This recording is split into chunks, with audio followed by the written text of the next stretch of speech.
Welcome to Doubleheader Thursday. Our first stop tonight is Olympic Stadium in Montreal, where the Eskimos visit the Alouettes. Dave Ritchie knows the key to his team's success is the running game, and Mike Pringle is the one to stop. He's tied for the league lead with 5 touchdowns. Ron Lancaster's team strength is defense. For a number of years, the Eskimos' D has challenged many a team's offense with some pretty good success. Edmonton's defense tries to stop Montreal's running game. That's up first.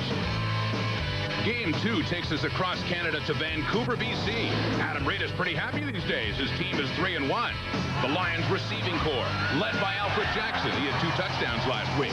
Also 3-1 is Don Matthews' team. What makes the Argos go is Doug Flutie. He leads the league with 8 TD passes, and he's taken one in himself. Toronto and BC, that'll be later tonight. It is Doubleheader Thursday on TSN, and it's next.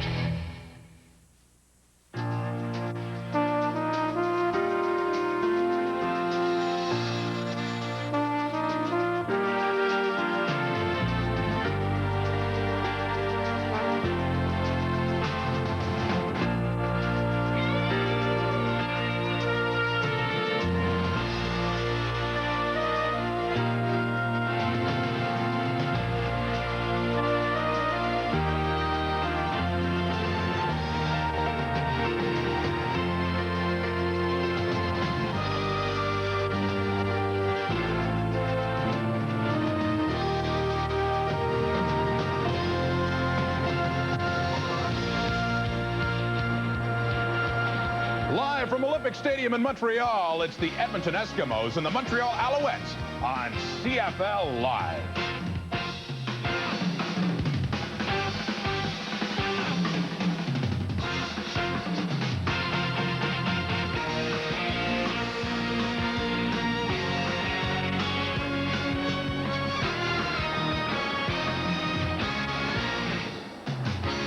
As usual, we're live and interactive here at TSN, so sit back and, yes, you can play QB1 throughout this game.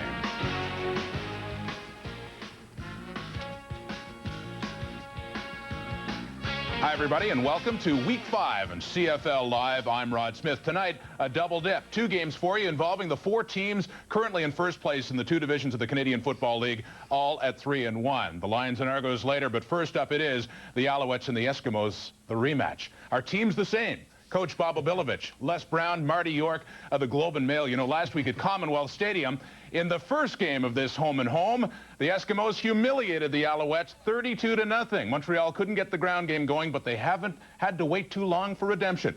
Let's head to the Big O now and join John Wells and David Archer.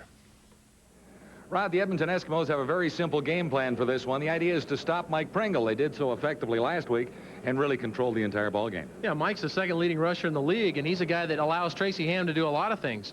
When you hold Mike Pringle to 69 yards rushing, now Tracy Ham can't play action pass. Now he can't move the pocket, and it doesn't allow the offensive line to establish that mindset that, hey, we're coming out and we're going to butt you in the teeth all night long tonight. Now, the Alouette defense faces as strong a core of receivers as there is in the Canadian Football League.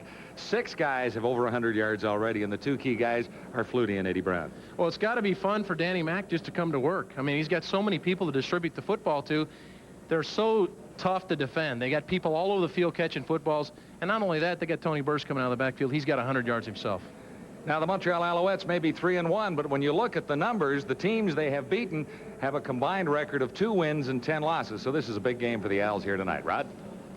Thank you, and yes, and with the Argos next week, even that much more important for Montreal. Ronnie Lancaster, head coach of the Eskimos, can't stand these home-and-homers. Obi, I guess when you win the first game, you got everything to lose when you head into the other park. But as a coach over your tenure, did you like him? How did you feel about him? I never personally like back-to-back games, and I think most coaches do dislike him, except if it's a short week, then I never mind it because you had the time to prepare, and it was a shorter time to get ready for the team. But for this game tonight, I'm really looking forward to seeing the best passing offense against the Montreal defense and the best rushing offense, Montreal against the Edmonton defense, and we're going to see which offensive unit scores the most points tonight. Well, a key addition for the Alouettes, of course, offensive tackle Mark Dixon, who had his wisdom teeth out in Winnipeg a couple of weeks ago, and didn't come back because there was some poisoning involved there. But bringing Dixon back is really going to help Montreal, I would think, up front. Spent a week in the hospital in Winnipeg. See, that's why I don't like going to the dentist. But I tell you what, Coach Ritchie speaks of this kid as being the best athletically inclined offensive lineman he's ever seen in the Canadian Football League. Now, that's speaking very highly of an offensive lineman. And I think that's going to help out their running game tremendously tonight, and that's why I think they look out for Mike Pringle to have a big game. Well, Mike Pringle, yeah, shut down, as we heard, to under 70 yards. I would think they have to get that going if they have a chance. Although, Marty, partly because of this home-and-home psychology, I think you like the Alouettes tonight, don't you? Yeah, I think, Rod, it's always a strong play to take the home team in a back-to-back series. And Las Vegas is favoring the Alouettes by only a point tonight, and so I like the Owls. I know they did the unfathomable last week, and they were shut out in Edmonton, but that had to be an aberration. Montreal just has too much talent. Pringle and Climie, Armstrong, Ham, Gravely, Randolph, and Payton. I mean, I can't see them losing both ends of a home-and-home series. And Montreal has the home field advantage tonight, too. Not that that's a great advantage because of the near-empty Olympic Stadium, but I think they'll win this game tonight. So just take Montreal and give the one puny point. It's not a lot to lay. Well, I know you like the BC Lions, but we'll have a chance to talk about that one a little later on tonight. We got lots of football coming up for you.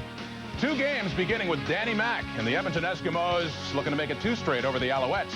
The opening kickoff is coming up. CFL Live, back right after this. And in 7 days, it's the Eskimos and the Alouettes, this time at Olympic Stadium. A grudge match guaranteed after the Owls were bombed 32-0 in Edmonton last week. Nothing went right for the Owls. Ron Lancaster knows the feeling. It happened to him in Week 3 against BC. Yeah, Coach Dave Ritchie, I talked to him on the sideline. He's got a fire burn inside of him. He's got a 3-1 ball club, but you can sense he's a little upset with last week's performance. Really doesn't understand what happened to his football team last week. A lot of mental errors, dropped footballs. Not a pile of turnovers, but it was the first loss of 1997 for the Alouettes, who will kick off to the Edmonton Eskimos at Olympic Stadium. Eric Bluntz and the Giz, Henry Williams, are deep for Edmonton to begin the football evening, with Terry Baker kicking off.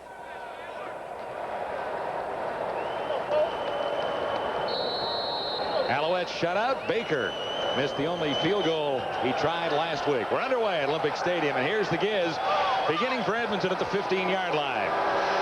Brought down by the first Montreal tackler. Tonight's starting lineups brought to you by Midas. Edmonton quarterback Danny McManus leads the league in passing. Last week he racked up his 3rd 300-yard game of the season. He has an outstanding receiving corps. Darren Flutie is back after missing last week with a rib problem.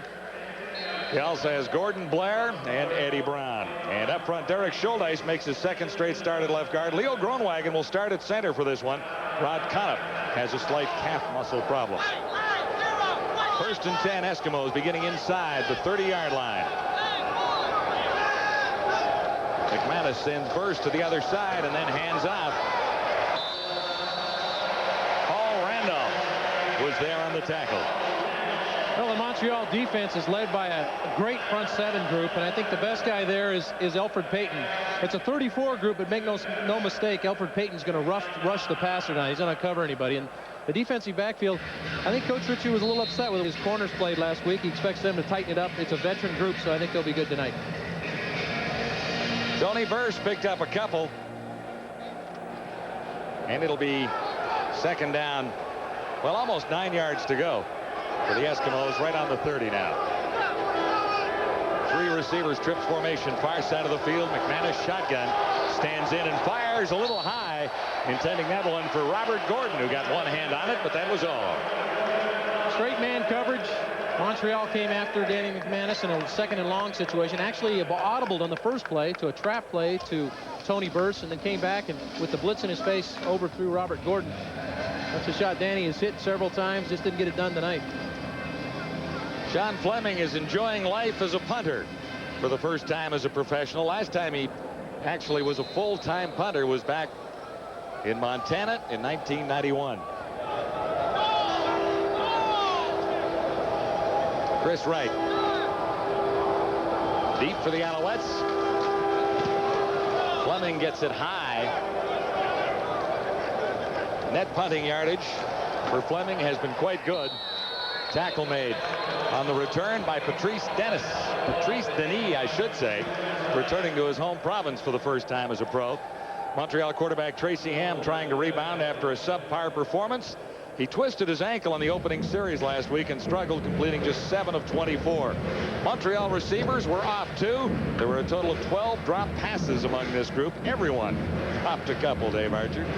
And running back Mike Pringle managed less than 70 yards. Al's happy to have Mark Dixon back, as you heard the guys talking about Dixon's outstanding season last year on the pregame show.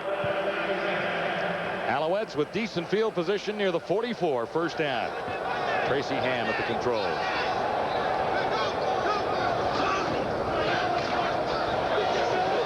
Pringle got the call and spun for a couple, wrapped up by Tommy Henry. Well, the Edmonton defense tonight is a who's who on the All-Star team.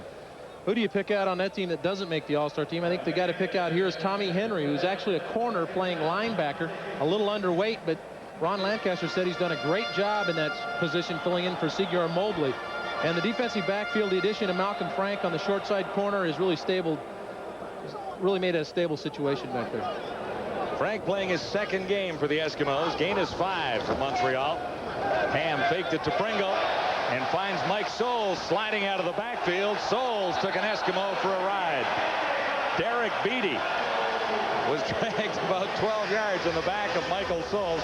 That's only the 11th time that Soles has touched the football this season. Yeah, he's a guy that has to be involved. Michael caught about 40 passes last year, 42 to be exact, and he's a guy that really makes things happen underneath, allows Chris Armstrong and Jock Kleiman to do the things they do in the intermediate area. Running the ball to Pringle on the first play, got him 5 yards, allowed Tracy to play action on second down. 21 yards for Soles on the previous play. First down, Montreal, Edmonton 40. Ham throwing on the run. He's got his target, and another Montreal first down. Derek Beatty wrapped up the receiver, Jock Kleiman. Already an impressive show by the Montreal offense. They ran the ball hard with Pringle. They throw the play action pass to Soles, and now they've got a pitch play designed inside for Pringle. Ham sees it's not there, and of course the veteran receiver Jock Kleiman looks back, sees his quarterback's in trouble, and sets it down, make a catch for him. Kleiman caught 12 for 121 yards last week. He also dropped 2 that would have been touchdowns for Montreal. This is first down, and this is Mike Pringle all the way down to the 12-yard line. Trent Brown, the Eskimo safety, finally made the stop. A different Mike Pringle tonight. Well, Mike Pringle, whenever he's shut down in a game, comes back with a vengeance. This is a guy that holds the CFL record for yards rushing in a season and over 1,900 yards. He knows where the goal line is, and he smells it because they're getting close. 13 yards for Pringle. The Alouettes set up at the Eskimo 12-yard line, first down. No score so far. Montreal with 3 receivers to the near side. Ham rolling to his right. Looked to the corner and couldn't connect. Cavis Reed was covering on Nigel Williams. And a little pressure from Willie Pless. Well, whenever you've got a quarterback that moves as well as Ham does, normally a defense will spy him, and Willie Pless has been one of the best of all time at finding the quarterback and destroying him. Right there you see the pressure. I thought Tracy was a little late throwing the ball to Nigel Williams in that play. He's had a difficult time getting to his outside receivers. Only 7 completions to Nigel Williams or Chris Wright, the outside guys, in total all season. He really needs to get those people involved to free up the 2 slot guys. Second and 10. Alouettes at the Eskimo 12-yard line. We're early in the opening quarter in Montreal. Ham had time for a minute, now escapes. And escapes again. Somehow Ham got back at least to the original line of scrimmage. Willie Pless finally grabbed him there, but a little Houdini magic for Tracy Ham. We saw him do it here a couple of weeks ago against Montreal, or against Calgary. When you drop and throw, it's straight drop back in the pocket. You better be ready to throw the football on time. Tracy wasn't. Good coverage downfield. The Edmonton defense rallies to the football probably better than any group in the league. So the Eskimo defense bends a little but doesn't break all the way. Alouettes will go for their first points in over 60 minutes of football. They had some opportunities to score last week. Baker missed on his only try. And no problem this time. Alouettes with an impressive opening drive hit the scoreboard. Terry Baker with a field goal. It's 3-0 on CFL Live.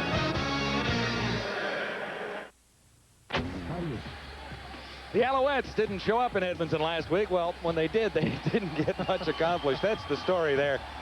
The Eskimos didn't get to the end zone but twice. Sean Fleming 6 field goals, but Montreal had the drop season. I guess that's the nicest way to put it. Yeah, we talked about it at the top that they really had a problem holding on to the football. Tracy threw some good passes, but the balls were laid on the ground. Impressive opening drive by the Montreal offense, mixing things up. Tracy got several people involved. They would have liked to have punched it in down there, but we saw the goose egg from last week. They've erased that one already. The Edmonton Eskimos did not receive one kickoff in that game last week, just the way things went. And here's the Giz. Out across the 40 to about the 47-yard line. So the Eskimos will have better field position on a 23-yard return by Henry Williams. Danny McManus checks out the left wrist to find out what would work in this situation. Well, they've got so many. Well, they got so many things on there that I'm surprised he's even looking at it. I had one on my arm, and I finally would throw it away in about the second quarter and say, "What is this on here? I don't know any of this." Well, that one's all color-coded for McManus. Eddie Brown, first catch of the ball game, and wrapped up quickly by Douglas Kraft. Looks like about 7 for a 2nd and 3 situation facing McManus now. And what's the 2nd and 3 play at around the 50-yard line? What he does there is Ron Lancaster Jr. puts together a package of plays for different segments of the field. I think they even have the field divided into like 9 segments. And he puts it on the wristband for McManus, and he looks up the play in that area, and that's what they go with. 2nd and 3 Edmonton near midfield. There's the first penalty marker. Catch made on the far side by Eric Blunt, but it was whistled down well before that. Did you spot anything? It was early movement. Offside, Montreal number 57. Repeat, 2nd down. Alfred Payton a little too quick that time. Yeah, you're going to get Alfred Payton coming off the corner just a little quick. A lot of times when a running back starts to the line of scrimmage, he'll draw a guy offside. I think Danny's count, along with Blunt starting to the line of scrimmage, maybe have drawn Payton off. Penalty gives the Eskimos a first down. McManus had to hurry the throw, but his receiver Blair wide open.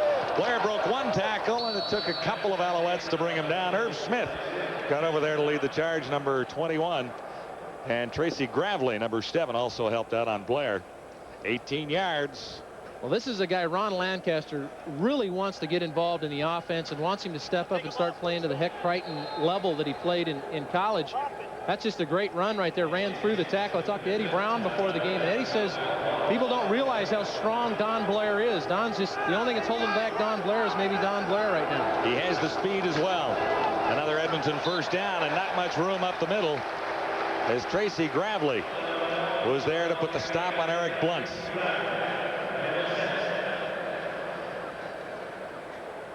Well, that Montreal defense wanted to make sure they stopped the run, and Ron Lancaster Jr. is the designer of this offense, and he turns it all loose to Danny McManus down on the field, gives him as many aids as he can, like the wristband, but the game is Danny McManus's, and Ron's kind of along for the ride right now. Very little gain. McManus at 2nd and 10, and no penalty marker there. Looked like there was some contact on Don Blair, the intended target. And Blair looked around for a flag, but it was not to come. Good protection up front. They got a lot of people coming. Danny stands in. I think that's good timing by Irv Smith to come in over the top. Darren Flutie's running the corner route. This is a combination route you'll see a lot in this league. And that's just the wisdom of an outside or a slot receiver that's been in this league a long time. Run on a sideline, turn it up. He may get the ball. Sean Fleming, 6 for 6 a week ago against Montreal. Spotted at the 40, and Fleming has the Eskimos even with the Montreal Alouettes. It's 3-3 in the opening quarter as Sean Fleming gets Edmonton even on CFL Live. Play Safeway's all-new $1 million touchdown to win for your chance to win $1 million or other fabulous trips and prizes. If your name appears, it means you could win $1 million. It's President. Season series between these two teams a year ago. Dead even 1-1 with the home team winning on both occasions. Eskimos by 3, the Alouettes by a little bit more. in October. Sean Fleming set to kick it off after the field goal. It's 3-3. Eskimos and the Alouettes. Second meeting in 7 days. Chris Wright. And he's out near the 30-yard line, wrapped up by Trent Brown. Eskimos did a great job on Wright last week, limiting his punt returns to a couple of yards. Oh, Tracy Wright is an offensive weapon. They need to get him involved, and I know Tracy Ham would love to get him involved in the offense. He's one of the outside receivers. They just have not been able to get those two guys, he and Nigel Williams, the football. And I know Tracy had talked about wanting to get those people involved, and those two guys eventually, if you don't get them the ball, they begin to get a little frustrated and fall asleep for you when they need to, when you need them to make a big play. You need the big catch. Yeah. Chris Wright has 3 receptions for 15 yards. First down. Pringle gets the call. And the Eskimos were waiting. Two-time All-Canadian Mike Pringle, 94-95 in Baltimore. Well, Mike had his tryout last year with the Denver Broncos and showed up here about week 10 or 11 and still ended up with almost 1,000 yards. Was the 5th leading rusher in the league, and it just tells you what he can do. The guy, he's such a hard runner, such a hard-nosed guy. 2nd and 7, and the big hole opens up for Pringle this time. He should have the first down. Willie Pless, 39, put the stop on Pringle that time, but he had the necessary 7 yards and a Montreal first down. Well, a huge hole is going to open up. There's Willie Pless. He'll be the guy that ends up making the tackle, but watch the huge hole behind this big offensive line. And Mike Pringle gets the last 2 yards on his own, and that tells you how strong he is. He's only 5'9", but he can really blow the ball upfield when he gets going north and south. Alouettes at the 45, first down. Montreal, an impressive drive for a field goal last time. Ham, as time, stands in and fired high. Looking for Chris Armstrong.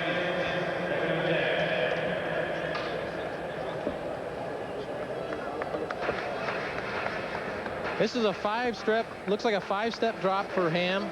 Good coverage downfield, and again, if you don't turn the ball loose on this defense at the top of your drop, then you have a problem. 5-step drops are usually there. You see it usually a 10 to 12 yard route with some underneath routes developing. That was an underneath route he tried to throw there. 3-step drop is usually a 6 yard route, and then when he goes 7, he wants to get the ball downfield. Or to a receiver coming back, I guess. Here's Ham on 2nd and 10, and he'll have a first down.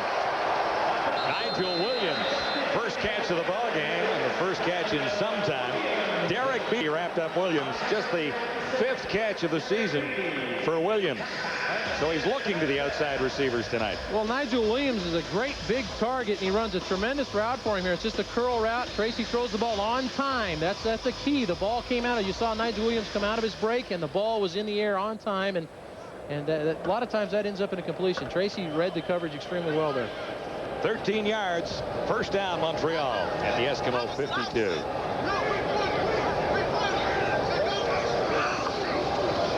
Pringle finds a way to slide through, and that'll be very close to another Montreal first down. Mike Sellers wrapped him up. Looked like he was stopped after a gain of about 2, but he found a way. Well, that's the beauty of Mike Pringle. Watch him. He's looking. Now he's going to slide outside, breaks a tackle, and he's just so strong. The guy just continues to run hard. The knock on Mike Pringle is he runs so hard and twists and turns that eventually you can rake the ball out of there, and that's what a lot of people try to do at the end of runs, but he's the best in the league. Now at the Eskimo 41, first down Montreal. Ham to his left. Looks to the far side and fired a little too high. Davis Reed was covering. Well, the drops have plagued Tracy a little bit this season, but he's only completing 50% of his balls, and some of the reasons are these high throws. Tracy has just on the roll here looking for Nigel Williams, and he's trying to body language the ball in there himself, but he just threw that one too high. He's got to Nigel Williams 3 times now and completed 1. Well, he talked about wanting to get him involved, and it's fun to see a quarterback stick with his game plan. He's definitely trying to get everybody involved in the attack.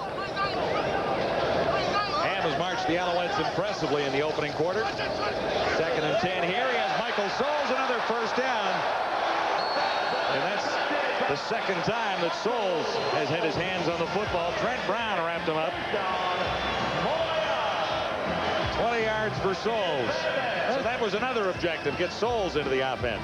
Souls has now caught 2 passes, and this is just a veteran player. There you see Willie Pless blitzing. Souls sees the open area, runs to the vacated spot. 2 veteran players understanding the game and seeing the holes, and he gets the ball to him for a big gainer. Now down to the Eskimo 21. First down, Montreal. 2 receivers on each side. Pringle gets the call, slowed at the line, and he still found a way to grab at least 5. Tommy Henry making the stop. We talked to Tommy Henry. He's listed at 183, and I suggested, you know, he really didn't look like 183. But he stuck to the story. He said, well, maybe 180. Yeah, he wringing wet. He's 180 with everything he's got on right now. But Tommy's got a big heart. His favorite guy is Deion Sanders, and fortunately, he doesn't talk like Deion Sanders. He's a good tackler.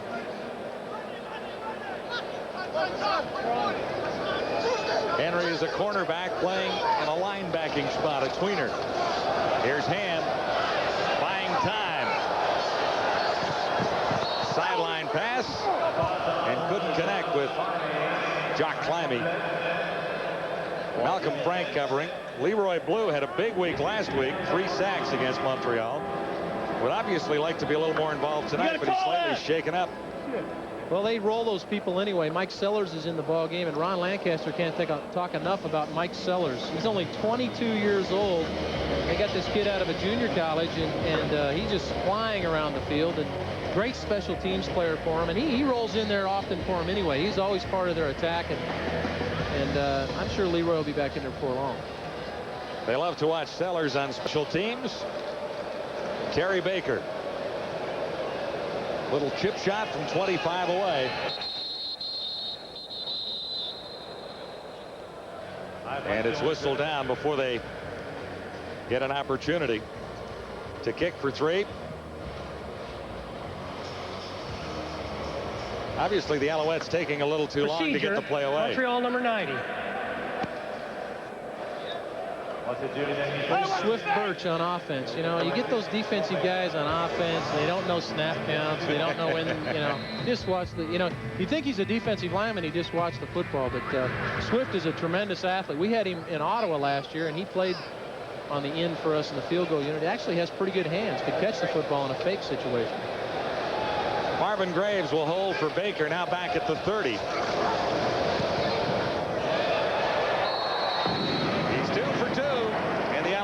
Have a 3-point lead once more.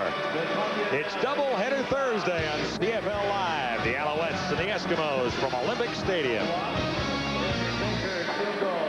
Our doubleheader on TSN tonight. Argonauts and the BC Lions. Alfred Jackson, CFL Offensive Player of the Week, will be in the lineup. That should be a pretty good ball game, David. He better have been the offensive player. He had a great game. Hey, you know Ron Lancaster really well. You guys go way back to 69. Is this guy as calm a guy as you've ever known? I think so. You know, you'll see him get a little excited on the sideline, but we had a pretty good time just kicking around the lobby with him for the last day and a half. On the return, the Eskimos get out near the 30-yard line. That's the Giz, Henry Williams, adding a little bit more to his all-time total in kickoff returns through 11 seasons in the Canadian Football League, and that moves him into #1 spot. It was only a matter of time. He's one fine football player. That right there, ladies and gentlemen, is a football player, and that's all you really need to say about him. He comes to play every night, and he's one of those guys, when he touches the football, you just kind of sit on the edge of your seat because you're not sure what's going to happen. He's not a bad bull rider either. Eskimos haven't had great field position beginning at the 29. McManus hasn't got anything rolling so far. He's been unable to get on target with his receivers. Got some heat there from Swift Birch. Now this is a situation where McManus just forces the ball down the field. He's got Flutie hooking up underneath. This is a 4-man rush. Swift Birch gets clean, puts pressure on McManus, but he actually had Flutie underneath, and normally he doesn't pass up Darren when he sees Darren underneath, but tried to get it to Bobby Gordon in the intermediate area. You know, you mentioned Birch as one of your teammates. If we mention all of your teammates on this telecast tonight, we won't have time for the second half of the doubleheader. McManus on 2nd and 10 as Eddie Brown. And Brown looked to have the first down when he caught the ball. Wrapped up quickly by Douglas Kraft. The spot will be interesting. I think he's got it. He's another teammate of yours, right? Number 4? Yeah, we could have put together a heck of a team with all these guys. Then he's got Eddie Brown running the out route from the slot. There you see the clear from Don Blair. And Eddie gets it right to the first. Here comes Tracy Gravely. And Scholdice puts the old meat hooks on him, shuts him down. Scholdice's first game last week played very well for the Eskimos. They're excited about having him back in the lineup. Pitch to Blunt, one-handed it. Can't turn the corner and grab much. Paul Randolph made the tackle, and we've got a marker down.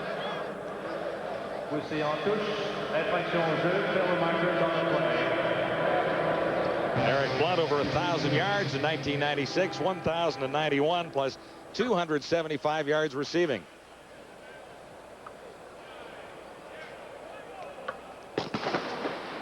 Face mask penalty against the Montreal Alouettes in the final play of the opening quarter. It's doubleheader Thursday as we send you back to CFL Live Control.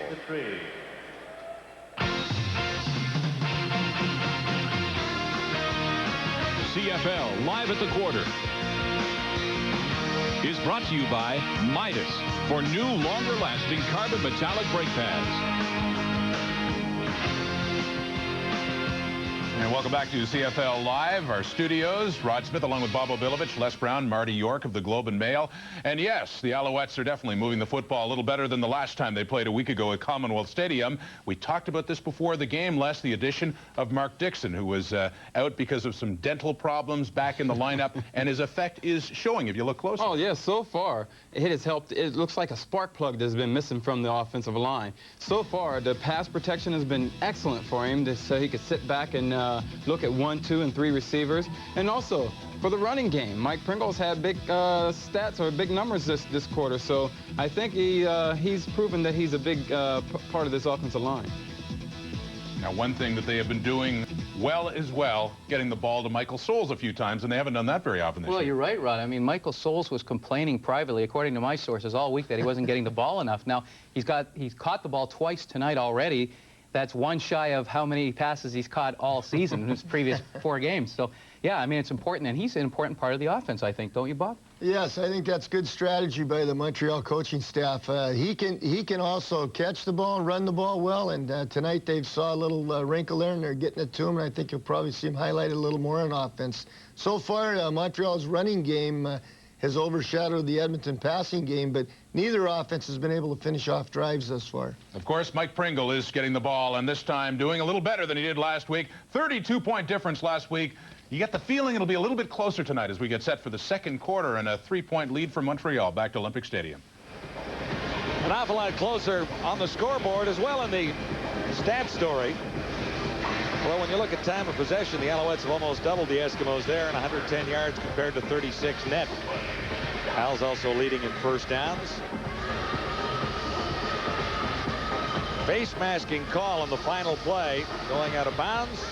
It's Randolph who gets called for it, I would expect, although they didn't announce his name within the stadium. No, I don't. I think he's probably has something going with George Black. He just didn't want his name announced. So that gives the Eskimos a first down right at midfield. 4 receivers to the near side, a quad formation for McManus, looking in that direction. He found Gordon. Gordon eluded the first tackle, slipping away from Tracy Gravely, number 7, and grabbing an extra few. Well, we've already seen Don Blair break a tackle and run. This time, Danny makes a great decision, throws the ball underneath. It's a zone coverage, throws the ball underneath to Robert Gordon. And Gordon breaks a tackle. These guys don't just catch the ball and run good routes. They can run with it after they catch it. Tracy Gravely had Flutie early and then tried to adjust to get Gordon. Here's Flutie. First catch of the ball game. On second down, he has plenty for a first down, wrapped up by Anthony Drawhorn. You know, this will tell you something about Darren Flutie. Early in the game last week, he comes across the middle and just gets drilled in the face. He has to go to the hospital. So the first catch he makes in the game tonight is a slant route over the middle. That tells you the kind of player Darren Flutie is. No fear, comes in, catches the ball, does his job, and he's just always there for you. What a comforting thought for Danny McManus. He's really gone in the opening series last week. Got back from the hospital in time to watch the Eskimos coast to the victory. Here he provides Edmonton with a first down. McManus shotgun, lots of time, and he overthrew his receiver again. He's been high a couple of times. Yeah, he tried to force this one into Darren Flutie. It looked like there was a mix-up on the pass route as Flutie and Eddie Brown are headed back to the huddle. They're talking to one another. And you see Bobby Gordon with some confusion on his face. I think somebody went the wrong direction there because there was no outlet there for McManus to get the ball to. So he threw the ball, tried to get it into. Fortunately, he threw it higher. It might have been picked off. Well, he was high on an earlier pass, but I guess that time it was a receiver problem, is what you're telling me. I think that they look confused, yeah. 2nd and 10, Edmonton. Montreal leading by 3. McManus has the Giz, but the Giz can't get to the ball. It's picked off by Irv Smith. Henry Williams streaking down the sideline. Irv Smith played it perfectly and has his 2nd interception of the season. Well, they like to get the Giz in the game and throwing the ball on a hitch route or a screen. This time they want to run him down the field. Danny looks off and throws down the sideline, but Giz really doesn't save him any room on the sideline to make the catch. And again, here comes the group up front. But that time the pressure really didn't have anything to do with it. McManus just didn't have any place to throw the ball. Giz didn't save him any room to throw the ball over there, and the result is interception. 8th interception tossed up by McManus in 97. The Alouettes begin at the 5-yard line. 2 receivers near side. Pringle gets the call. Chopped down nicely and pinned by Rogers. Well, Ron Lancaster said the main thing for their defense was to stop the run, and now you see people getting involved in the run. Here comes Dixon, Bruce Dixon scraping outside, and Malcolm Frank supports from the corner. If they're getting that kind of support from secondary people, that means play action is probably there. We'll see if Tracy can get to that here in the next couple series. Good play by Malcolm Frank. Limited the gain to 3 yards. 2nd and 7, Alouettes. And got some heat. Fired underneath. And couldn't connect with Chris Wright. Big smile on Tracy's face. I don't think he was expecting that to work all that well. Well, right here, I think we've got Errol Martin coming off the corner. And watch Danny McManus reload, or Tracy Ham reload this. Pump, reload. That's a tough throw. Chris Wright's got to catch that football for him. They had something going on that play. Sidearmed the second. Well, he faked it once and then sidearmed the pass. Wright couldn't hang on, so Baker will kick. Bunting from his end zone about 5 yards deep. Edmonton will come out with decent field position if the Giz gets any kind of a return here. Beginning near the 50. Nice little seam opened up. He gets down to the Montreal Alouette 45. 54-yard punt for Baker that time. Eskimo first down when we return to CFL Live. The Giz, Henry Williams, a little more magic for the Eskimos here on a 22-yard return. Watch the Giz take it north and south, and watch for backup safety John Kalen. Whoop! There goes the Giz. There goes the Giz. He's done that to many guys, John. You just need to get in line because there's a lot of people laying in waste behind Giz. Yeah, he's hit the end zone on punt returns 24 times career.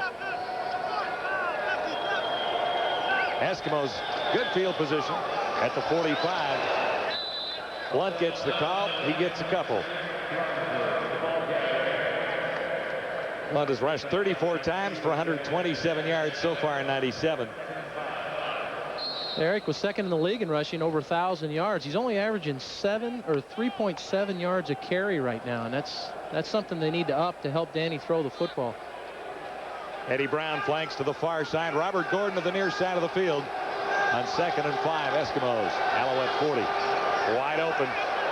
Eric Blunt away from one. He's got good speed as well as toughness. Eric Blunt finally forced out by Anthony Drawhorn. This is a hot made read. the play. This is a hot read, John, for Danny McManus. Linebacker comes off the strong side, and Eric Blunt just releases into the flat and catches the pass. Here come, you see Elfrid Payton coming. Nobody there. And this is what Blunt does so well, open field.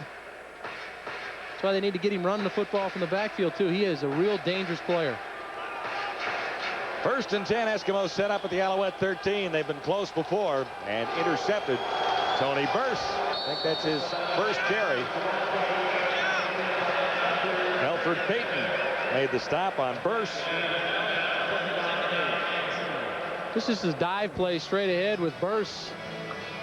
Actually, it's a trap play. As you see Morris coming back inside, folding inside to try to trap the backer, but the front 7 of Montreal is having none of that. They just squash the play, and Payton comes in and makes a tackle from the backside. Following in behind Thomas Ram there, 6'7", 300 and some odd. 335 unofficially.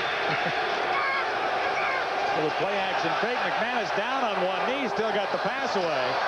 And he'll have close to a first down near the 2-yard line as Flutie came back, and Harold Nash. Well, how about Darren Flutie here? He catches the football underneath and then powers for the first down. Danny actually wants to fake there and throw to Robert Gordon over the middle for a touchdown, and he has him, but he slips. So he checks off to his old reliable, and watch this. He just took Nash for a ride to get the first down. Danny Mack, he's looking for Gordon over the middle, but he slips right there and can't get the ball off. So veteran quarterback just resettles, throws the ball to Flutie, and not a bad choice. Darren Flutie powers for the first down. Nice play by Flutie to come back and make the catch, and then grab an extra yard to get a first down and set the Eskimos up. 1st and goal to go at the Montreal 2, over the top. And no indication. Yes, there is a touchdown, Edmonton.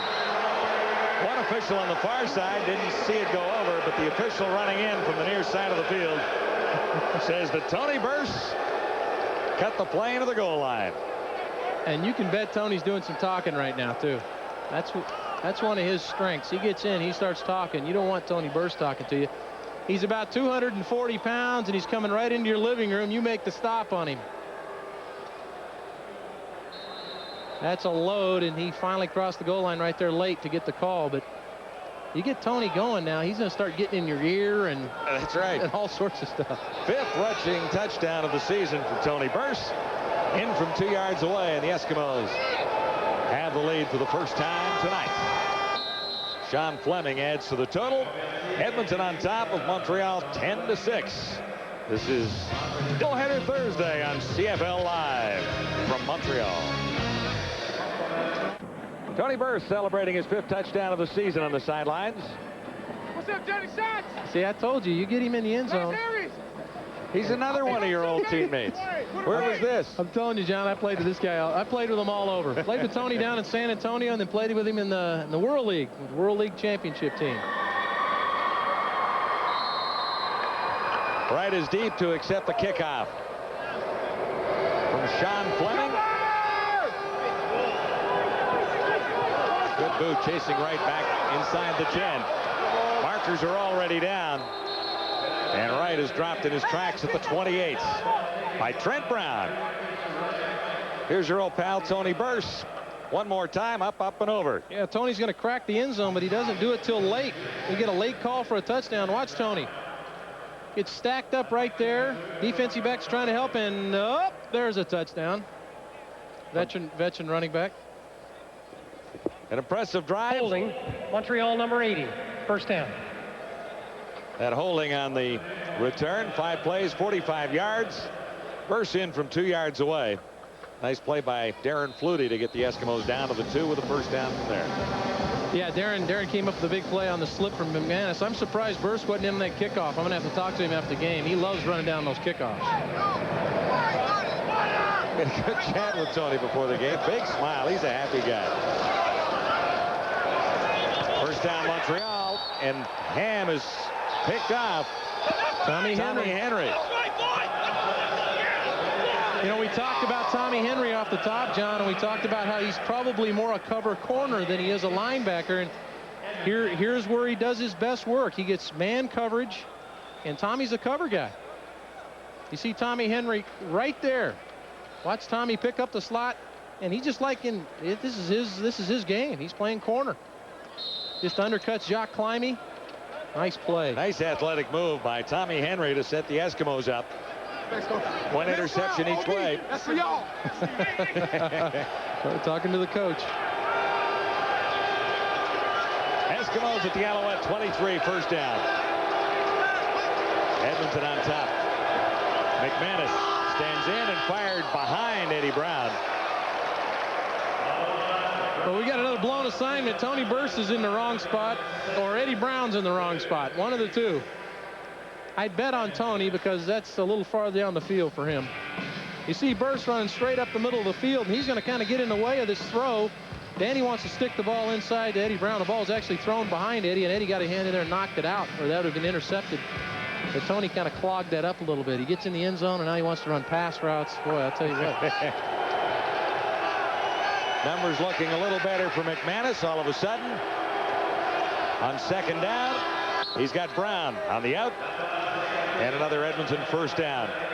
In front of Douglas Kraft that time.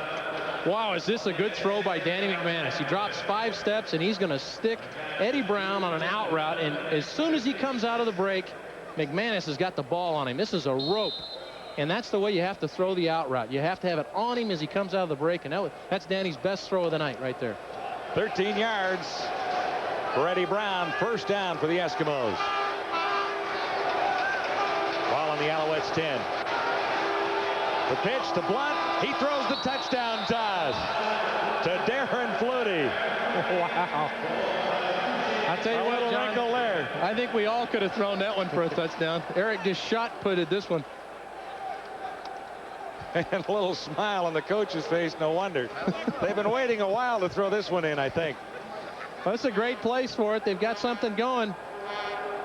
Everybody's committed to stop the run. Here comes Anthony Drawhorn, the halfback. He's coming up to stop the run. Hey, who's got Darren Flutie?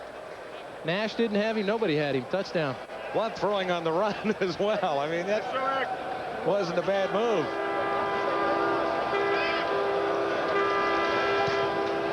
Jim Kemp holds for a convert for Sean Fleming, and the Eskimos have back-to-back touchdowns and a 17-6 lead on the Alouettes. You're watching CFL Live, our Thursday night doubleheader, beginning in Montreal. Now to get the Eskimos a 17-6 lead on Montreal. Run, catch that pass. One to Darren Flutie. Well, they had him completely fooled on that play. That's one of those plays that's in that red area that they'd scripted. It was on Danny's arm. He went to it. Turned out perfect. Eskimos come away with 7 points after the turnover. And Chris Wright tries to get something going for Montreal. He hasn't had a big return on a kickoff so far tonight. First game of the season, Wright did take one all the way back for a touchdown against Hamilton. This is McManus just tossing the ball outside. And Blunt's trying to bluff run, but everybody commits to stop the run. He doesn't really need to bluff anything. It's a little bit of a pro pass. He takes a little jump before he fires. Little jump pad. Right here is right there is Nash, Harold Nash. He's supposed to be on Darren Flutie. It's man coverage. Uh-oh. Ham for Pringle. Turns the corner, but not much after that. Willie Pless was there, 39. Little option play. Tracy Ham getting it out for Mike Pringle. Time for the Alouettes to respond to back-to-back touchdowns by the Eskimos. They need to get back to doing the things they were doing before. They were running ball really well. Looks like Derek Beatty is down on the field for the Eskimos. But running the football was the key to their first drive that got them down for the first field goal. And they get back to that. They need to mix the run, outside, inside. This time they run the option to Pringle. And Pringle's got great speed. People don't realize the speed, the power. This guy's got the whole package. I guess the only knock about Mike is he's not the accomplished pass receiver, but he's got it all when it comes to running the football from the backfield. Adjustments might be interesting here if Derek Beatty is gone for too long. Some great games between the Alouettes and the Eskimos. And of late, the Eskimos have dominated, 25 wins.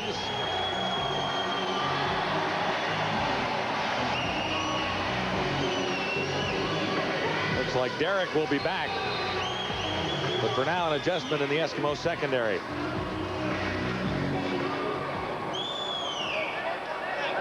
Alouettes looking at 2nd and 4, right at the 40-yard line. Watch for number 27. Watch for number 8. He had nowhere to go. Tracy Ham wrapped up. Well, that's that big-time defense just stepping up. They played this so well. Malcolm Frank comes up and takes the pitch away from Tracy Ham. And you see Malvin Hunter just knife through and make the play. But Pringle was the pitch guy there. You saw him at the top of your screen. Malcolm Frank had come in and taken the pitch away. It's team defense. That's why they're considered the best in the league. Malvin Hunter with 14 sacks in his All-Canadian year in 1996. Terry Baker sailed his first one. Over 50. 5:45 to go till halftime. Alouettes started well. It's been the Eskimos with the last 2 touchdowns, playing much better in the second quarter. A little combination right there. The ball squirted loose from Blair. The Alouettes still returning. I thought it was down. This is Spencer McLennan still has the ball. Now it squirts loose again. Tommy Henry popped it out. Edmonton Eskimos, and I think Don Blair got a hand on it. He was the guy who fumbled it in the first place. Tommy Henry came in from behind to squirt it out of there. Dave Ritchie can't buy a break in the second quarter. This originally looks like it's a late hit on Don Blair. It's his great return. He runs into his blocker. And it looks like Souls hits him late right here. He's down. There's the hit. The ball comes out late. I thought the ball was dead there, but it was obviously alive. McLennan picks it up. Now watch Tommy Henry come in out of nowhere, number 13, and going to punch the ball. That's a DB drill. They do that in practice all the time. Always has the receiver so mad at him all the time, trying to strip the ball out. But you see it pays benefits. And right back to Don Blair, who started the return in the first place. Major foul, spearing, Montreal number 22. First down. So he had a spearing call, and that's what caused the fumble in the first place. Well, Michael Souls is going to come in here. There you see Don Blair's down, and there's Souls coming in and spearing the ball. He was down well before the hit. No fumble, and certainly a penalty. But you know, the referees got this wrong, John. They called that a live play. Blair was actually down. The penalty should have taken place from where he was down. They called where the penalty happened, right. Where the spearing happened. They called it a fumble and marked the penalty off from where the fumble was recovered. Eskimos have the ball regardless, and a first down. Flutie has another one for Edmonton. Found a big open area in front of Anthony Drawhorn. And Darren Flutie was not involved in the offense real early in the opening quarter, but he's been the go-to guy as per usual here tonight in the later stages. Edmonton number 55. Repeat first down. Right there's Darren Flutie. He's going to work on Nash. Nash was the victim of the halfback pass. This time he's playing outside technique, and Darren just rolls to the inside, and the safety's not there in time, and that's all-day candy when you've got an outside technique halfback against man coverage, boy. I'll tell you what. All comes back, though, penalty. Holding call against the Eskimos. Edmonton looks at 1st and 20 with Blair flanked to the near side. 2 receivers far side of the field. McManus with time. Another marker is down as McManus in front of Drawhorn finds Flutie once more. And this could be another holding call against Edmonton. It'll be 1st and too much if that's the case. Boy, this is a nightmare call. This is when Ron Lancaster Jr. is glad he's not calling the plays. Danny's got to come up with a play on 1st and 20, 1st and 30. Still haven't heard the official indication here from George Black. Edmonton number 63. Repeat first down. So they're taking turns up there. Vic Stevenson, who draws into the starting right guard spot with Rod Conop. Injured Leo Groenwagen. Moves from right guard into center. 30 yards to go on Edmonton. Vic's holding Peterson. Got him wrapped up. Peterson's got a clear path to the quarterback, and he just wraps him up and protects his quarterback. Keeps Danny from taking a hit. So it is, in fact, 1st and 30. McManus throwing on the run over the middle into dangerous territory, but he got away with it. Herb Smith was covering, and on the Montreal bench, that's Mark Dixon being attended to. Here's Michael Whalen. Well, actually, he's lying down on the table, and he's being attended to by 2 Montreal doctors. It appeared that Dixon either popped the knee, his right knee, earlier in the last time the Alouettes were out on the field.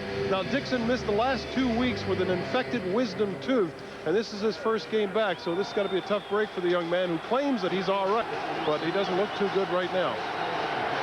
His coach claims he's the best lineman in the CFL. On 2nd and a bunch, the Eskimos get a few back. Blunt carrying, Randolph wrapping him up. And the kicking unit heads out onto the field. Well, that's the patented second in a lifetime call. You either go with the draw or the screen and get off the field. Hope that he breaks the tackle and maybe picks it up, but minimize your losses and get the punting unit out there. Fleming took off last week for a 22-yard gain from the punt formation. Chris Wright is deep for Montreal, standing near his 50.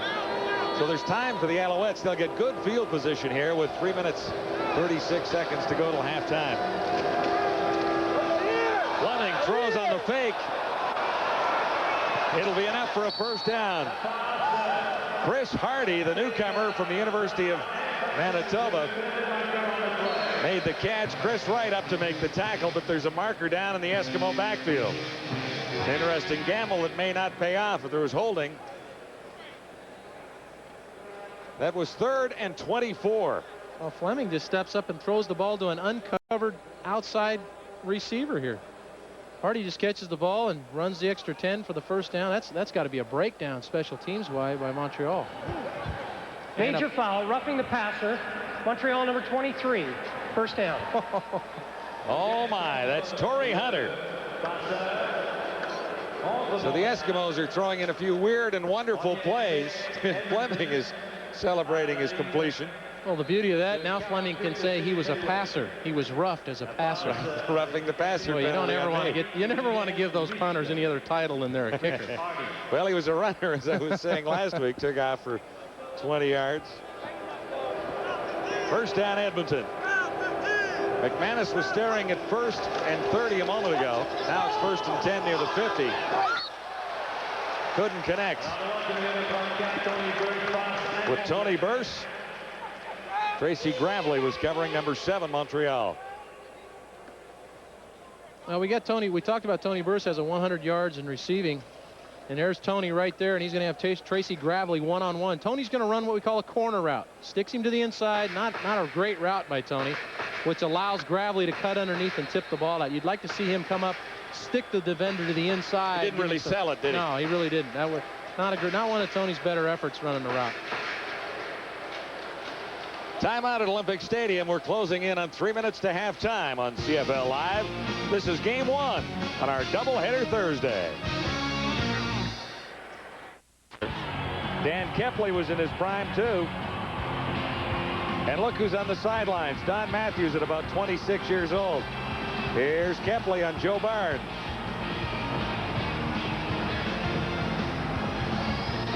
And you'll remember this guy, David Archer. Warren Moon in to mop things up for Tom Wilkinson. Boy, that's some vintage stuff when you see Warren Moon coming in to mop a game up, huh? That guy's thrown for over 50,000 yards in his pro football career. Cal Murphy. That was Joe Clark's only game as Prime Minister of the country to hand out the Grey Cup. Wilkie accepted with Kepley. 2nd of 5 Grey Cups in a row for the Edmonton Eskimos. Ron Lancaster has things going all his own way at Olympic Stadium as the Edmonton Eskimos try and make it back-to-back wins over the Alouettes. McManus looking at 2nd and 10 into the final 2:48 of the opening half. McManus to Eddie Brown. He couldn't hang on. Should have made that catch. That's a ball Eddie's got to catch. Danny makes a great throw. It's blitz coverage. Zero coverage in the secondary. Nobody in the middle of the field. And he had Darren Flutie on the right and Eddie Brown on the left. And he chose Eddie Brown. And Eddie's got to make that catch. It's a head slapper, no doubt about it. Well, Danny sees there's nobody in the middle of the field, and he knows Eddie's running the post route, and you don't throw him much better than that. So the Eskimos are out of Sean Fleming's field goal range. Last time he lined up to punt, he faked it and passed. This is a wobbler. It'll be hard for right to field. Fleming in on the ball and recovered it. This kicker likes to stick his nose in there. It'll be an Eskimo first down. There's a flag down, but that's Sean Fleming coming up with a ball after he wobbled it off his foot and punted it short. We have no infraction on the play. Edmonton first down. And what is Chris Wright thinking about here? This is unbelievable. This is a veteran punter, veteran kicker, Sean Fleming. But Chris Wright has returned so many punts in his career in this league, even though this is his 4th year in the league. I mean, I can't imagine what he's thinking about. He's there. He's got to go in and get the football. Just a great play by Sean Fleming. Fleming has done it all already tonight. He's completed a pass and found the fumble in front of Chris Wright. What a great effort. Hey, you like that? Yeah, we liked it. We may have to call this guy a football player before it's all over with. Be careful. He's a kicker. Oh, I shouldn't have said that, Sean. Sorry. Here's McManus, first down, touchdown toss, and he hit the defender in the back. Gordon was the intended receiver, and it's off Torrey Hunter. Robert Gordon seemed to have a little time in the end zone for a moment, but Hunter closed on him. Well, Danny got caught looking the wrong direction here, and Robert Gordon is wide open early, and he's wide open for quite a while. You'll see Robert Gordon in the slot here. He's going to run the corner route. The defensive back just falls down. Danny gets flushed and is late throwing the ball and hit him on the head. Yeah, that's the best part of the anatomy to knock a ball down with. 2:21 to go till halftime. Eskimos have jumped on top. Facing 2nd and 10 here at the 22. Douglas Kraft made the tackle on Eddie Brown. Interesting spot here. I don't know if they've got the first down.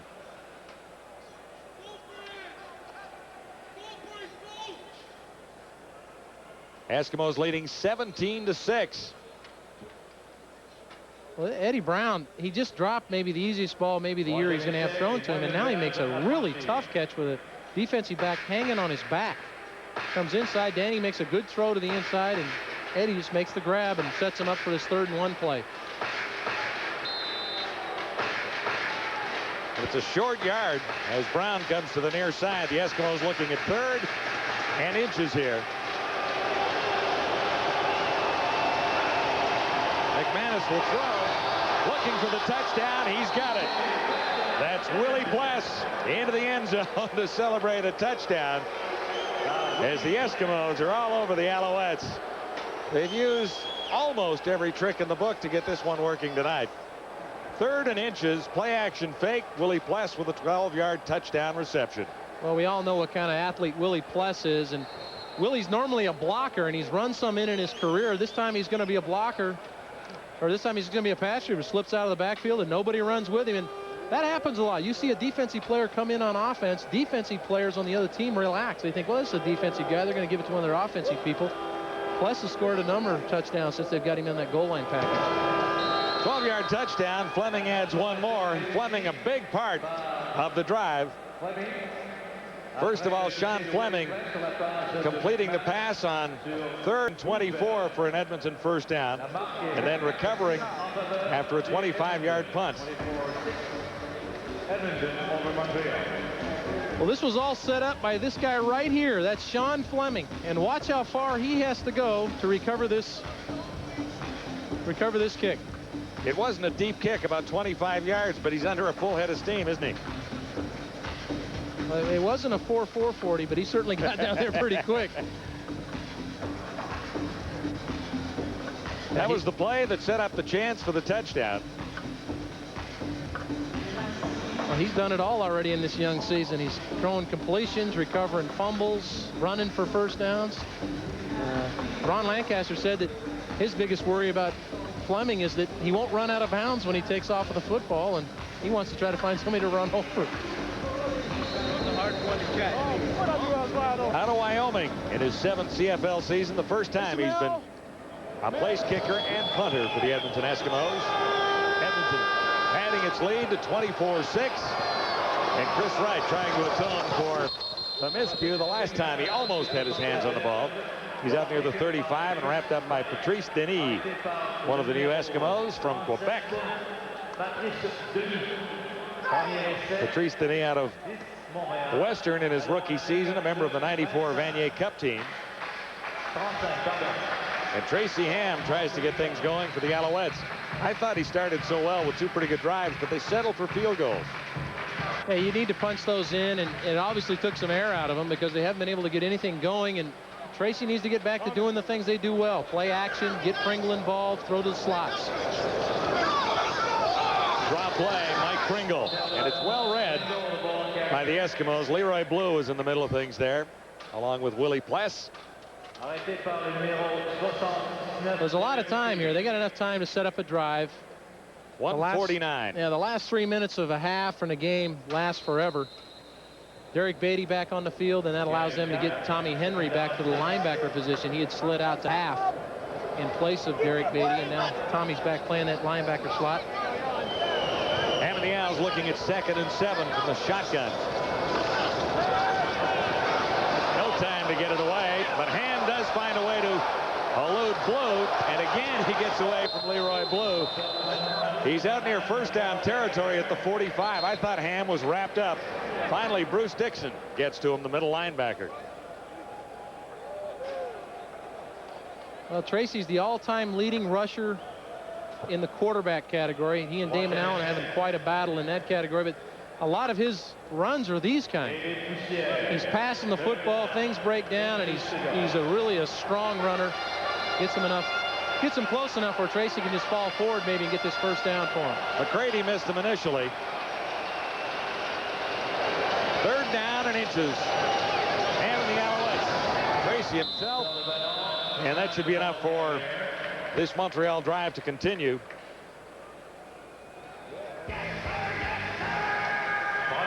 It'll be 1st and 10. Frustration for Dave Ritchie at Commonwealth Stadium, and it's creeping in here at his home ballpark in Montreal tonight. Well, as poorly as things have gone for him here in the 2nd quarter, Tracy can really reverse that with a good drive here to end the half. I think they need to get into their no-huddle offense, though, now, and let Tracy start distributing the ball to his receivers. They're taking a lot of time off the clock and still only at their own 45.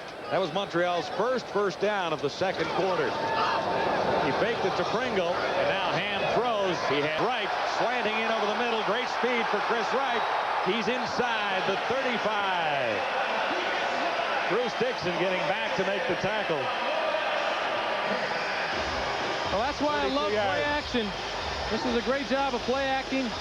Watch Pringle step inside, go for the play action. It's a good fake. Willie Pless runs out of there with Michael Souls, and here comes Chris Wright underneath. And now it's a punt return, and he knows what to do on those when he has it in his hands. 29 seconds till halftime. Ham set up at the 35. Has to get out of the pocket. Fires for Pringle. Will be short of a first down. With 22 seconds to go, Willie Pless wrapped up Pringle that time. Good job of Tracy dropping the ball off, keeping the drive going. Needs to get his people on the football and get this thing right away. George Black raised it ready to go. Definitely in field goal range, but the Alouettes really want a touchdown here. Ham looks at 2nd and 2.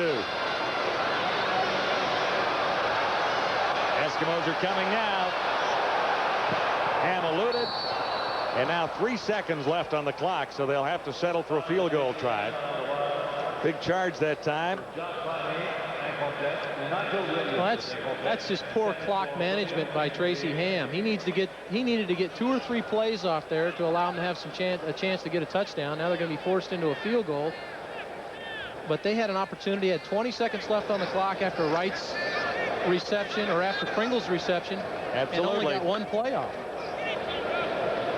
Terry Baker has been perfect so far tonight and accounted for all the Alouettes scoring thus far. This will be the final play of the opening half. Baker has it spotted at the 32, and he's good. Baker is 3 for 3, but the Alouettes have settled for field goals when touchdowns would have helped out an awful lot more. Eskimos with an exciting first half. The Alouettes still struggling a bit. CFL Live Control is where we're headed to join the boys on the panel.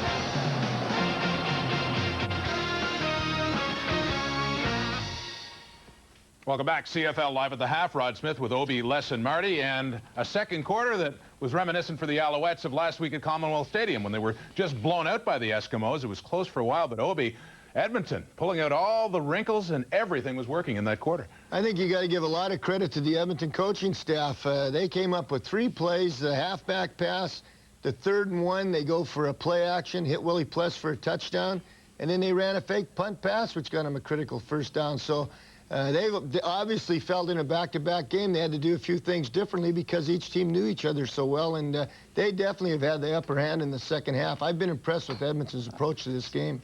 Bob, it's just like you to talk about the positive of the coaching staff. I mean, talk about the negative of the coaching staff on the other side. Montreal's offense has showed no imagination. Now, Jim Popp, the Montreal GM, popped off this week about the lack of offensive acumen being displayed in Montreal. He was critical of a guy named Charlie Taft, the offensive coordinator, who he hired. I guess you worked with him a little bit in spring training, preseason, didn't you? In training camp, yeah. Training camp. Well, you know, Coach Taft is a guy that's coming right out of the U.S. college system, and his first CFL coaching job, offensive coordinator. I mean, he's a student of the game, but maybe that's not enough, you know, in the Canadian Football League, because you do have to have some kind of flair to your offense. Yeah, and I would figure that Tracy would have put some kind of input into that, but he hasn't. What's really surprised me in this game is that Edmonton's offensive just dominating their secondary, the receivers, and Danny McManus is throwing the ball at will, and he's throwing it on timing, which means that the secondary is not getting good coverage, and there's no pressure on the quarterback whatsoever. He has time to look to 2 or 3 different receivers, and that's very impressive for them and shocking for Dave Ritchie defense. You know, one thing, though, going into this game, though, Les, the Montreal secondary had given up more yards against the pass than any team in the league, and maybe that's why. Well, they better get together on something then. Hey, guys, Montreal's offense hasn't scored a touchdown in 7 quarters now. And maybe they peaked too early this year. I don't know. It's still a good Alouette team, but making some pretty bad mistakes early on. Case in point, Chris Wright.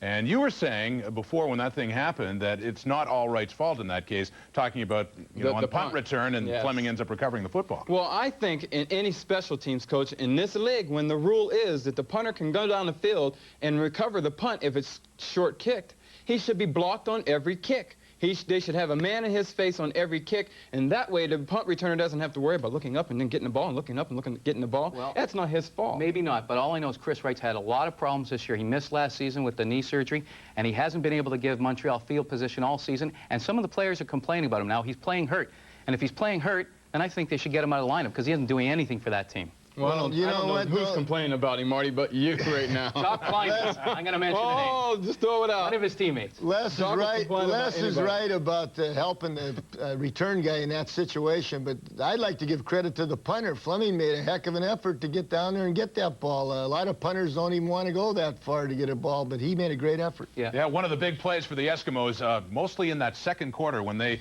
rallied from a 6-3 deficit to take a commanding 24-6 lead. So among these 2 first-place teams, it is all Eskimos. When we come back, we'll preview the other match tonight of our doubleheader and 2 other first-place teams, Argos and Lions. CFL Live returns after this.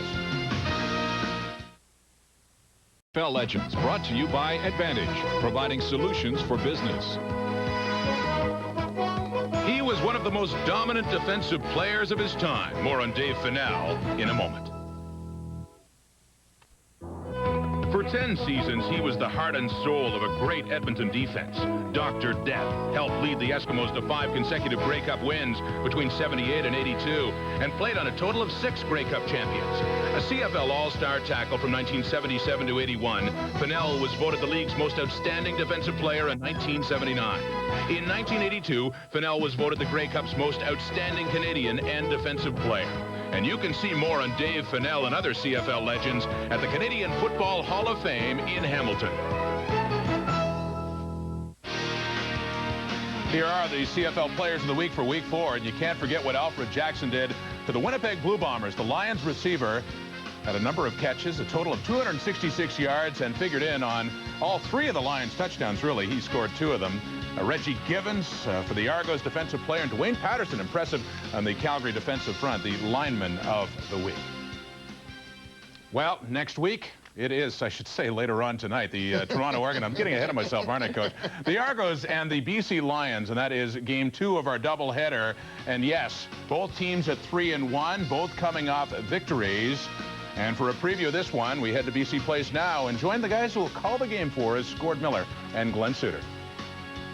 Well, Rod, like the first game of our doubleheader, game number 2 features 2 3-1 teams, the BC Lions and the Toronto Argonauts. And while the Argos have won 3 of their first 4, they've been frustrated offensively in their last 3 games. Take away 2 guys, Mike Clemens and Robert Drummond, and that's half of Doug Flutie's completions in the last 3 weeks. And Glenn, over that period of time, Hamilton and Saskatchewan have shown the other teams in the league that it may be possible to stop number 2. Yeah, and the way they're doing it, Gord, is to squeeze the field on Doug Flutie and make him throw the ball to the wide side of the field, make the long throw. Here's how it works.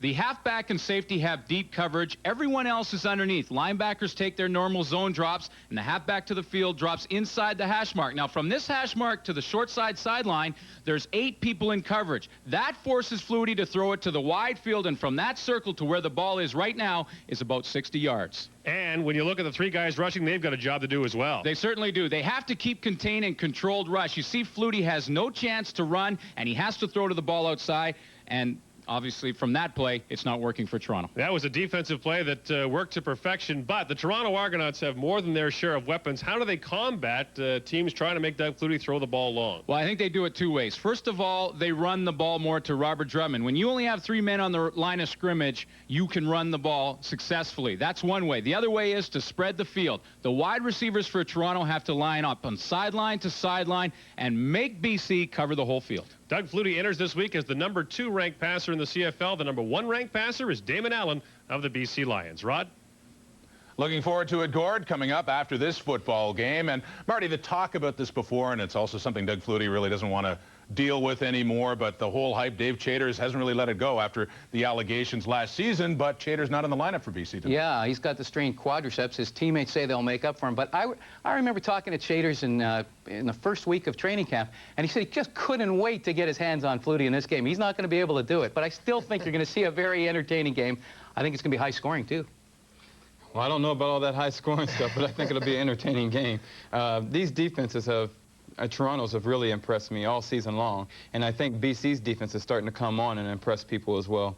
Well, I think the other thing that's going to be interesting in this game is Toronto's had a decided advantage preparing for this game. They've had much more rest, a longer week to prepare. BC's coming off a real short week because they just played last Saturday, so it's going to be tougher. I want to say one thing about what they're trying to say, squeezing the field on Doug Flutie. Now, it's been 3 weeks, I think, that we've probably seen defenses do this to him. This man is a student of the game. He's going to try to figure this out, and it's not going to work all the time. And I'm pretty sure this game tonight, the second game tonight, you'll see Doug Flutie come up with an answer to this squeeze that they've been putting on him. And if he does, more pressure on Damon Allen to put some points up on the board for BC. Now, correct me if I'm wrong. Lions, they won the game and everything else, but they didn't show an awful lot offensively other than the guy who got it done, Alfred Jackson. Would you be a little bit concerned as Lions coach? Hey, I'll tell you what, they're definitely concerned. If it wasn't for Alfred Jackson, they had no offense in that game. And when you look at all the weapons they have, it's interesting that Damon hasn't been able to get everyone involved. But once again, they're still getting used to each other. And I think the fact that they're playing against the Argos will get them a little pumped up for this game. And I don't think you'll see the Toronto defense playing the kind of defense that Winnipeg was playing, that zero coverage, when they had 2 defensive backs hurt, and they had 1 guy filling in the defensive back who had really never played there, and they were still in the zero coverage on the last touchdown that Alfred Jackson caught and went for 6. But anyway, if they do, they can always double him and make the other guys beat you. Yeah, but what impresses me about the BC guys is if Alfred Jackson is double covered, there's other weapons, like you just said. There's Trevathan. I expect to see him have a good game tonight.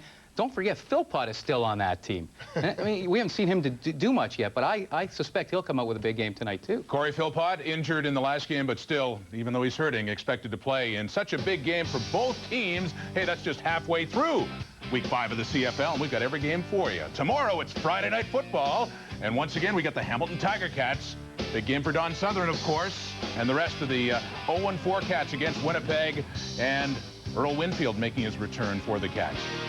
And we've also got CFL Live on Saturday and the rematch between the Calgary Stampeders and the Saskatchewan Roughriders. This time it's in Saskatchewan country and looking for revenge. 3 p.m. Eastern, we have that one. CFL Live returns after this.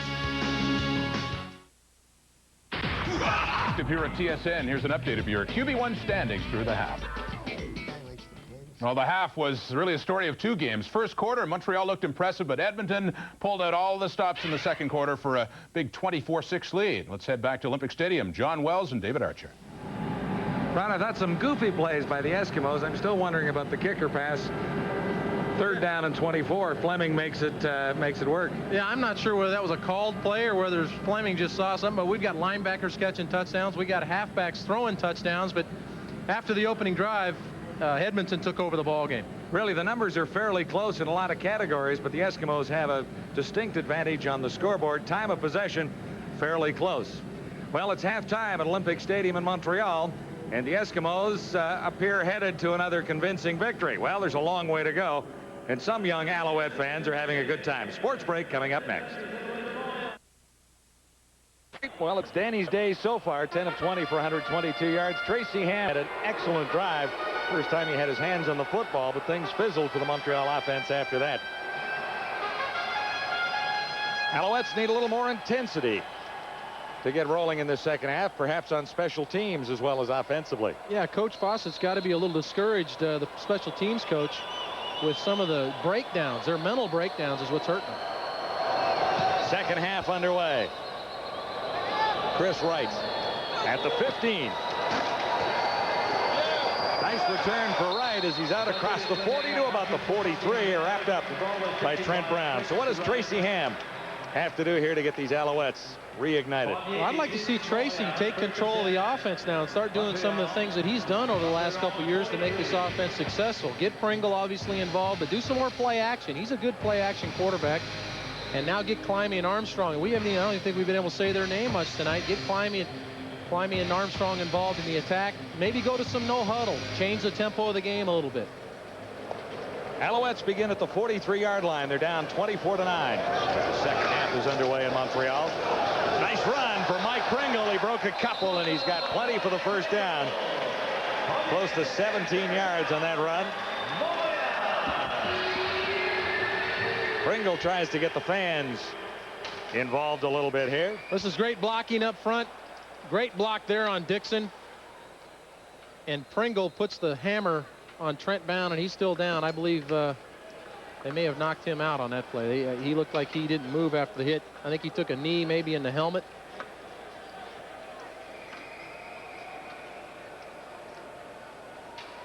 On the topic of injuries, the Alouettes suffered one that might be rather serious. Let's bring in Michael Whalen.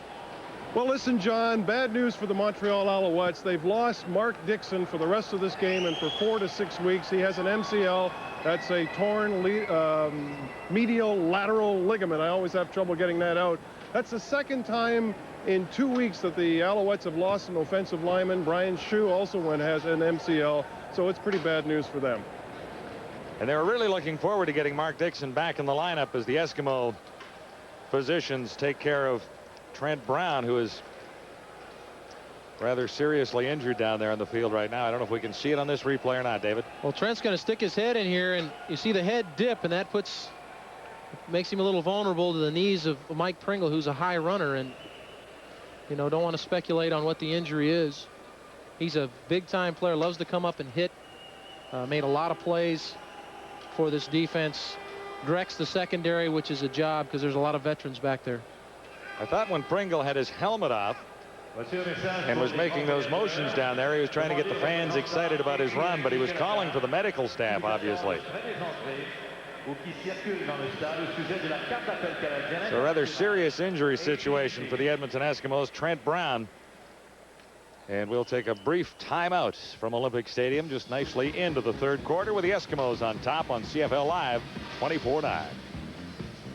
Check out Friday Night Football. It'll be Mike Colley at the controls for the Hamilton Tiger Cats against the Blue Bombers. We're on an early flight tomorrow. Landing in Winnipeg early in the morning. We'll be with you tomorrow night, 8 o'clock Eastern Time. Ticats Bombers on this week's Friday Night Football.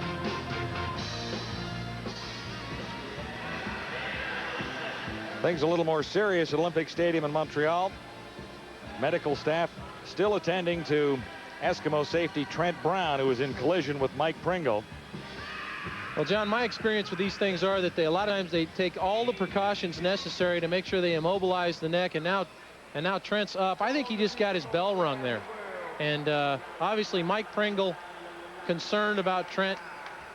A lot of times you see all those people around him, they're trying to hold him down, because the first thing when you get knocked out, what you want to do is get up. You don't want to be laying on your back, and I think Trent wanted to get up. That's why a lot of the people were around him. He's a tough kid, and I know all the people that family members and things back home in Edmonton for Trent. Trent's okay. That's a tough individual right there. He'll be fine. Talked about Pringle. He was the first to call for the medical staff when he knew that Brown was knocked out. But it was a big gain for Pringle on the previous play at his first down for the Alouettes. Nice fake to Pringle by Tracy Ham. Ham rolling.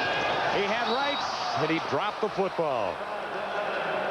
The dropsies from last week have returned. Boy, I know exactly what Tracy's going through right now. He's thinking, okay, I've got a young receiver here that's dropped a few balls. This is his first year to play full-time receiver. There you see Trent. He's just trying to rub off the wooziness. I don't know that we'll see him the rest of the game. A lot of times you like to keep a guy out of the game with a concussion, but getting back to Tracy, all you can do is just encourage him, because a young guy like that, you don't want him to go in the tank on you if he's dropped a few. Chris Hardy is in at safety, seeing his first real action in the Canadian Football League, although he got a 24-yard pass from Sean Fleming for a big first down earlier. Ham looking for Nigel Williams, I do believe, but there was a mix-up between quarterback and receiver. Nigel Williams wearing 88s. Got a big pass in the early going of this football game. Yeah, I think we saw a little bit of a discouraged look on Tracy Ham's face. He just can't seem to find a guy and make a play for him. When a quarterback is struggling a little bit to get something going, he's looking for somebody to step up and make a play. Pringle's really been the only guy to make something happen offensively. Terry Baker on third down, Montreal.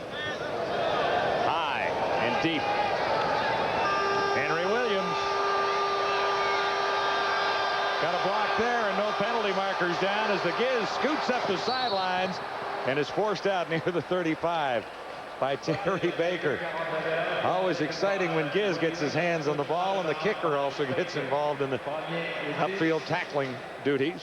Well, Giz just ran about 200 yards for this return. Don Blair comes back and makes the key block, just a touch block right there. And Giz turns on the Jets. Giz can still run. People don't think Giz can run anymore, but he can still turn it on. He is Mr. All-Purpose. Pretty an amazing average when you look at that. 128 yards per game through 11 years. First down, McManus for Eddie Brown. Brown chased down by Alfred Payton. Eddie Brown again just on a hitch route. And when they start playing off, you start dumping the ball off underneath the Eddie Brown. And that's a dangerous situation for a corner when Eddie Brown catches the ball and got a little room to run. You know, going back to Giz, he's 6th right now in the CFL in all-purpose yards. So people thought Giz's career was winding down. He's still getting it done. And most of that is special teams. He doesn't see an awful lot of the football offensively. Eric Bluntz on first down. He's got about 4. Doug Peterson, number 94, made the tackle. He's really a big part of the key to success for that Montreal defensive line. Later tonight, second half of our Thursday night doubleheader on TSN. Flutie and the Argos against the BC Lions. That should be a pretty good matchup. A little bit of bad blood between those two from last year. I think so. 2nd and 8. McManus has a target open. It's Bluntz. And he fights for extra yardage, close to a first down, and finally wrapped up by Tracy Gravely. You know, Dave Ritchie, the thing he's going to look at when he sees this film is he's going to look at the missed tackles and the missed opportunities to bring people down. And Eric Blunt makes Nash miss on this play. This is just a zone throw by McManus, and watch him make Nash miss. It's kind of hard to say. It is difficult. We'll not try that line again. But they've missed several tackles. But they did rally to the football and keep them short of the first down. On 3rd and 1, the Eskimos will kick it away. John Fleming has provided some interesting stories tonight. Completed a pass for a 24-yard first down, recovered his own punts right in front of this guy, Chris Wright, to set up the Eskimos' last touchdown. This time he punts it away from Wright. It hit an Eskimo in the back, hit Chris Hardy on its way down. So there are flags down. We'll sort out the problems on the field at Olympic Stadium, where the Eskimos continue to dominate Dave Ritchie's Montreal Alouettes. It's 24-9. John, the story on Trent Brown is that he suffered a concussion in a collision with Mike Pringle. He seems to be all right. The doctors are saying that he's coming around, and they wanted me to specifically tell his wife, Christy, who's watching this game on TSN tonight, that he's all right, but he won't be back for the rest of the game. Well, certainly good news, because there was a big gathering around Trent Brown right after the hit. I'm all right, Christy, back home. Are you on right now? You on? Yes, we are, Trent. Thumbs up, baby. Everything's all right. Well, there's good news for Christy. You heard from Trent. There you go. That's a tough guy right there. I'll tell you, you know, Michael Whalen, he's been on both sidelines. He's getting more work than most of the guys on the field are getting right now. Busy guy covering the stories at field level. Tracy Ham and the Alouettes. 1st and 10. Here the 25. Ham, time to throw. He's on target. Dropped again. Chris Armstrong couldn't hang on. That's a couple for him tonight. And he hasn't made one reception. Well, Chris Armstrong is right there, and he's a go-to guy in this offense. Just going to run an inside route on Derek Beatty, and this is a perfectly thrown football, and Chris dropped a few last week. I tell you what starts happening now is it gets infectious, but what Dave Ritchie starts doing is he starts looking the wire to try to find some receivers that are going to catch it for Tracy. Well, he's got Dennis Montana in there now looking for someone who can hang on. Ham on 2nd down. Far side. Nigel Williams does make the catch there. Stayed in bounds, has a first down for the Alouettes. What a beautiful throw by Tracy Ham on the dead run to his left. And he throws about a 30-yard strike to Nigel Williams. Nigel runs a great comeback route. He's at the top of your screen. Right there's Nigel Williams. Now watch Tracy roll to his left.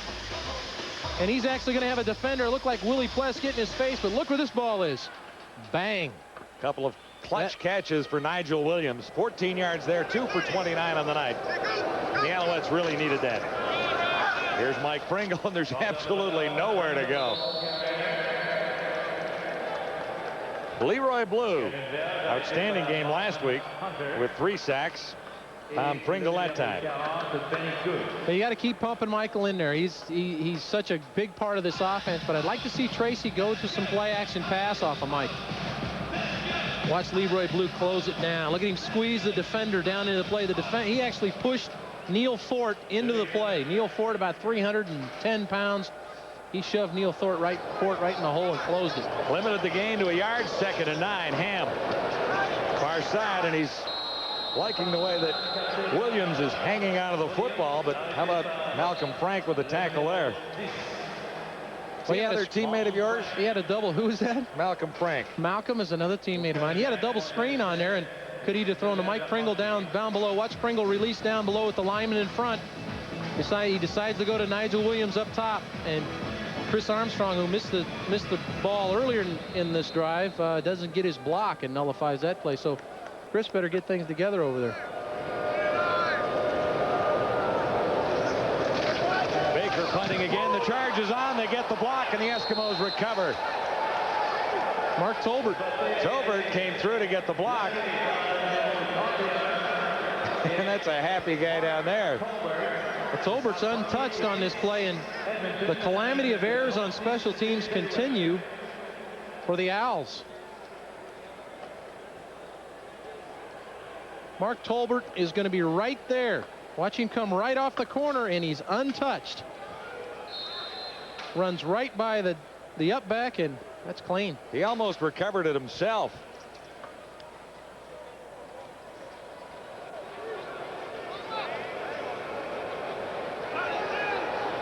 Derek Beatty recovered the kick there. Eskimos set up at the 35. Here's McManus going to work. Missed his target near side that time. Eddie Brown. Well, I think Danny expected Eddie to go back outside. He came inside and he expected him to release back out, and the ball's thrown a little short. So he's looking for him to get back outside for him, and that's where he threw the football, and Eddie didn't go there for him. Little miscommunication on reading what's happening coverage-wise between the receiver and the quarterback. But of course, the quarterback in that case is John. Always right. Yeah. I knew that. Yeah. 2nd and 10, Edmonton. Montreal 36. Eskimos leading 24-9. McManus all day, and he has Robert Gordon down to the 15. Irvin Smith was covering. Well, they just continue to give you different formations and get people involved. This time everybody's left except Robert Gordon. Robert's going to run the post, and Danny throws a good throw over the top of Paul Randolph there, and Irvin can't get there in time. Irvin Smith can't get there in time to make the play. He caught 7 last week for 122. Boy, who do you defend on this team? Well, it's difficult. We talked about this receiving car. Eric Quint trying to turn the corner. Slowed down and then wrapped up by Doug Peterson. You know, I think Danny just runs the ball tokenly just to keep the running backs involved in the game because he wants to throw it to these fine receivers. He's got such a core of receivers. This is a great job by the front group. See Swift Birch making it turn back inside. Peterson flowing to the football from the nose tackle spot. Gang tackling. Good job of stopping the run. This defense is #1 in the league against the run. Montreal, they just give too much up throwing the football. 291 yards in the air. McManus on 2nd and 10. He got it away somehow, and he has the touchdown. Darren Flutie in front of Harold Nash. And I thought they had him wrapped up, Danny McManus, but he found a way. Well, whenever you have this much time as a quarterback and you're playing man coverage in the secondary, it's tough on the defensive backs to hold their people. You've got to get this guy to the ground if you're a defensive lineman. They're just playing man free, meaning there's a free safety in the middle of the field, but McManus makes a great throw. And Nash is going to be very excited when Darren Flutie gets on the plane and gets out of town. Thought he might have saved that football. It's his 500th CFL receiving touchdown.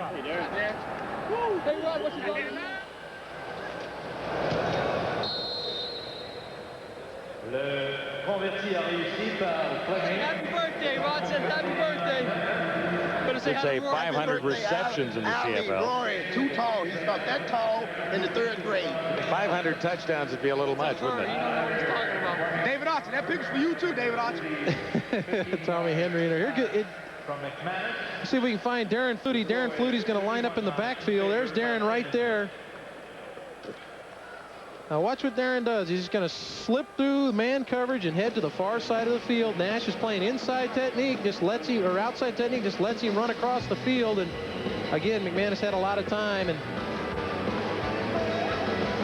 watch Danny looks left, floats, slides up in the pocket. This is a guy that's not a scrambler, but knows how to buy himself some time in the pocket.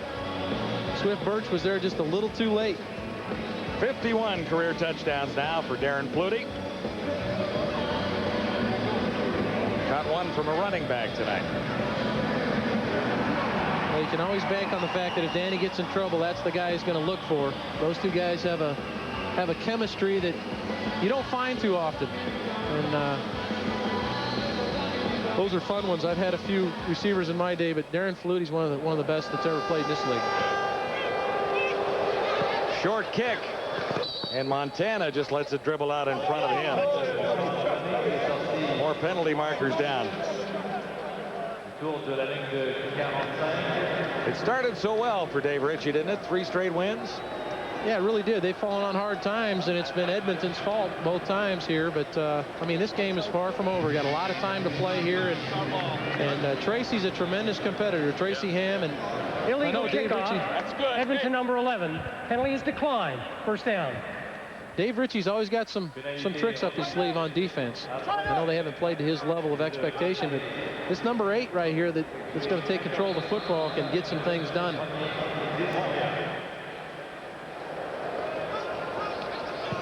Alouettes on first down. Pringle gets the call, and he has about 5 yards out to the 50, wrapped up by Mike Sellers, who's been mentioned a time or two tonight. Sellers listed as a backup, but gets into the ball game as the Eskimos spell off their front four. They do a great job of that, too. Now Tracy's going to go to a no-huddle operation. This is what I was hoping he'd do. Now he's going to shift gears and change the tempo of the game. What this does is locks the defense in only certain calls that they can get to. 2nd and 4. And will take off himself. He hasn't done it a whole bunch tonight. Out near the 55. Wrapped up by Sellers again. And that'll be enough for an Alouette first down. Another thing this does is it doesn't allow Edmonton to roll their defenders. You see Mike Sellers, he's in spelling Leroy blue. They like to roll their people in and out. And this will wear them out. And this guy right here running around with the football will wear you out quick.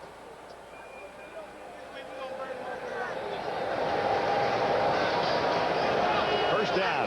Alouettes right on midfield. They've got a long way to go to catch up. Nice play action fake. And Ham is off and out of bounds. Forced out by Malcolm Frank. This is a straight bootleg for Tracy Ham, and Glenn Rogers is going to come on a blitz off the weak side, which is the position he plays, weak side half, and Tracy's going to fake him along with everybody else out. There you see Glenn get caught inside, and that's Glenn's responsibility is contain over there, and Tracy breaks it for a first down. See, this no huddle thing has got something going for him now. It's changed the tempo of the game, gives them a little rhythm on offense. Interesting story on first downs. Another one for the Alouettes. This time Pringle takes it and tries to turn the corner. He's upended. Kavis Reed, number 24, took the feet out from under Mike Pringle that time. Well, this is a great job of the defense stringing the play out. You see Mike Sellers at the top. He's going to crash down inside and take OKK off the play, but watch Pless. Now here comes. Penalty is declined. 2nd down. Here comes Kavis Reed. Kavis Reed comes up and finishes it. Here, watch Kavis come in and chop the pins. That's what they call him. Chops his pins right out from underneath him, and if you don't have any legs, you don't get downfield too quick. The holding penalty against Michael Souls makes this 2nd and 10. Shotgun. Releases to the far side. Nice run by Nigel Williams. Chris Hardy got over to force him out. Well, they've run this play twice. The last series they ended it with, they got nothing. They got no gain. This is a screen to the outside receiver, Nigel Williams. He's right up here looking for the people underneath the block for him, looking for his receivers to block. There's Climbey and Armstrong going to block. This time Armstrong gets Malcolm Frank wrapped up, and then Nigel does a great job of running with the football. You see Climbey getting a block downfield. Good story tonight. 27 there for Nigel Williams. 4 receptions, 56 yards for him tonight. Pringle again. Got by Benny Goods. Stopped by Willie Pless. Well, Mike Pringle is the key to this whole thing. They know defensively that they have to stay at home to stop Mike Pringle, which allows everybody else to get involved. Now Tracy's starting. Now they went back to the huddle here, but Tracy was really distributing the ball out of the no huddle. Couple for Pringle. This is 2nd and 8. Alouettes really have to get to the end zone here. Changing plays on the line.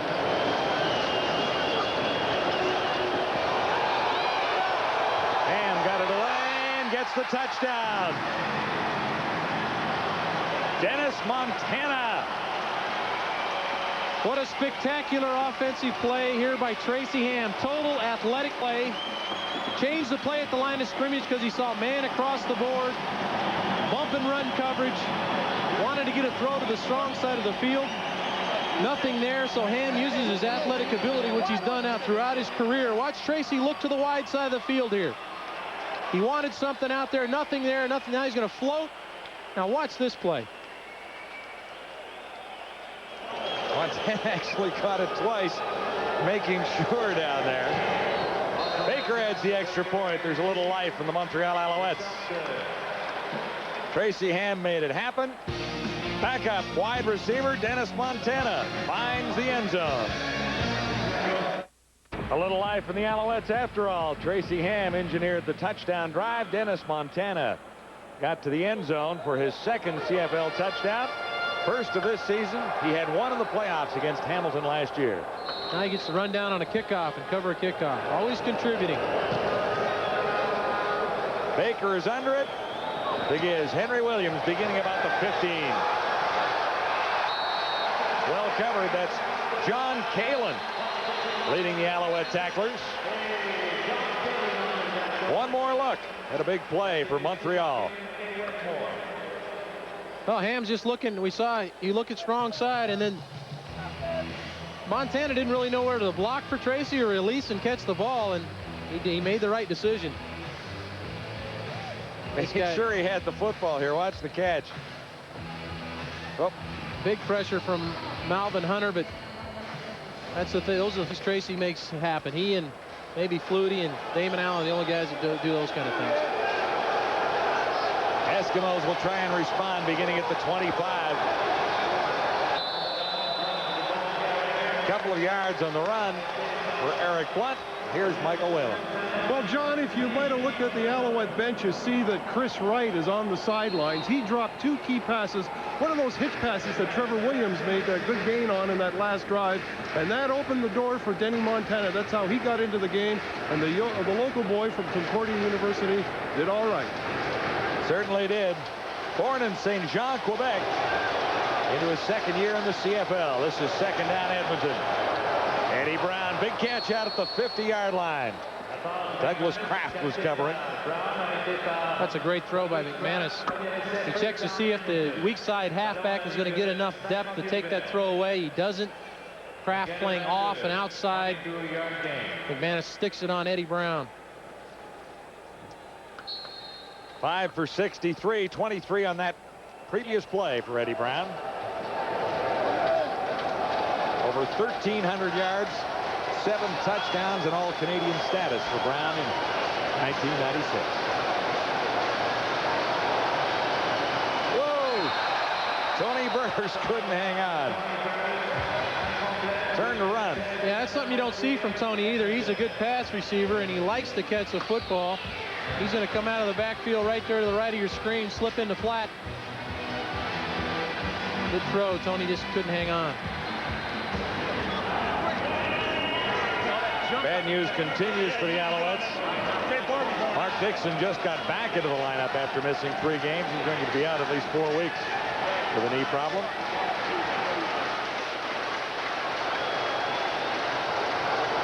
Second and 10, Edmonton. McManus, receiver open far side. That's Don Blair. These are the kind of throws that Danny McManus, I think, has really grown into over the last couple of years. He used to try to force the football over the middle.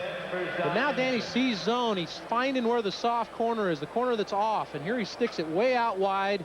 He finds that there's room out there, and then Don Blair, little second effort, going to muscle and try to get him the first down. But he's finding the little open areas now. I think he's gotten away from really trying to push the ball in the middle of the field all the time. He limped after making the catch, and now Don Blair is down. Coming into the game, 5 receptions, 103 yards. Last week, a couple for 25. And see what he did here. All of a sudden, did he grab his hamstring there? Well, he's going to try to walk it off. So let's see. Well, I don't think I can walk this one off.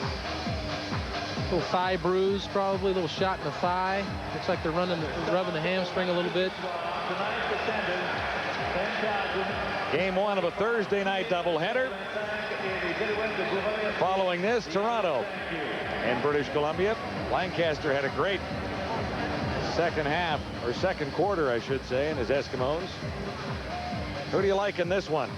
I think that's a tough call. I'll be interested to see when Doug Flutie and Dave Chaters tie horns for the first time. Now, Chaters may not play tonight. I thought I heard a quick report on that just at halftime that Chaters was a scratch tonight, so that'll get rid of some of that hype.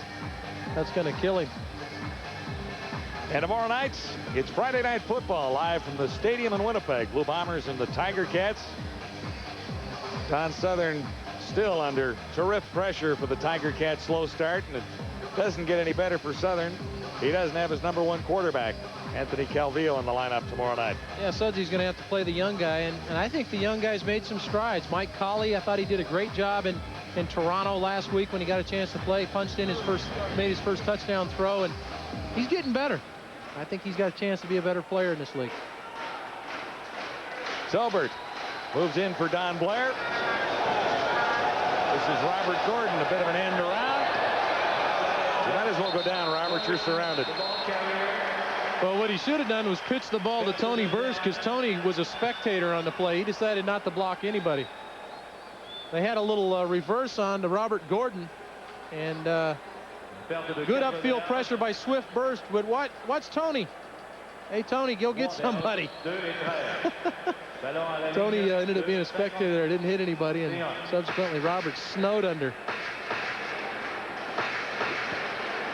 Swift Birch, big part of that play, forcing the Eskimos into 2nd and 14 out near midfield. McManus, target over the middle. It's Eddie Brown. Flipped it out to Flutie, and they'll get a first down. Then it comes loose, and the Alouettes say they have it. First down, Montreal. Still a fun play to watch. Harold Nash was involved. I think Herb Smith comes up with a recovery. Well, this certainly isn't by design. McManus comes straight back. He's going to float, buy himself some time. You see Eddie Brown come in your picture right now. Because he sees Flutie there, just gives him the football. Away from Gravely. Nash forced it loose. Herb Smith comes up with it. Well, this is what this defense needed, is they needed to rake out the football and create something for their offense, because they'd had a good drive earlier. First down for the Alouettes. Ham behind the intended target, which was Mike Pringle, and Ham blames himself for that one. You can always tell when the quarterback is blaming himself from up here. He smiles. Yeah, he smiles and might point to himself very occasionally. But it's a nationally televised game, never points to himself. When the quarterback is angry, you can tell. Yeah, no question about it. Tracy going to stay in the no huddle. He was probably lucky I was thrown low, because Willie Pless was really tracking Pringle. 2nd and 10, Alouettes after the turnover at the 27. Shotgun for Ham. Rolling right. And a good defensive play by Kivas Reed on Nigel Williams, but there's a marker down in the backfield. Spot a little late hit there. I think Tracy took a late shot on this play. Major foul, roughing the passer, Edmonton #40. First down. And Tracy's is feeling the ill effects of this hit, too. Left shoulder bothering him a little bit. Benny Goods, number 40. Yeah, no question. 2 steps. No question about it.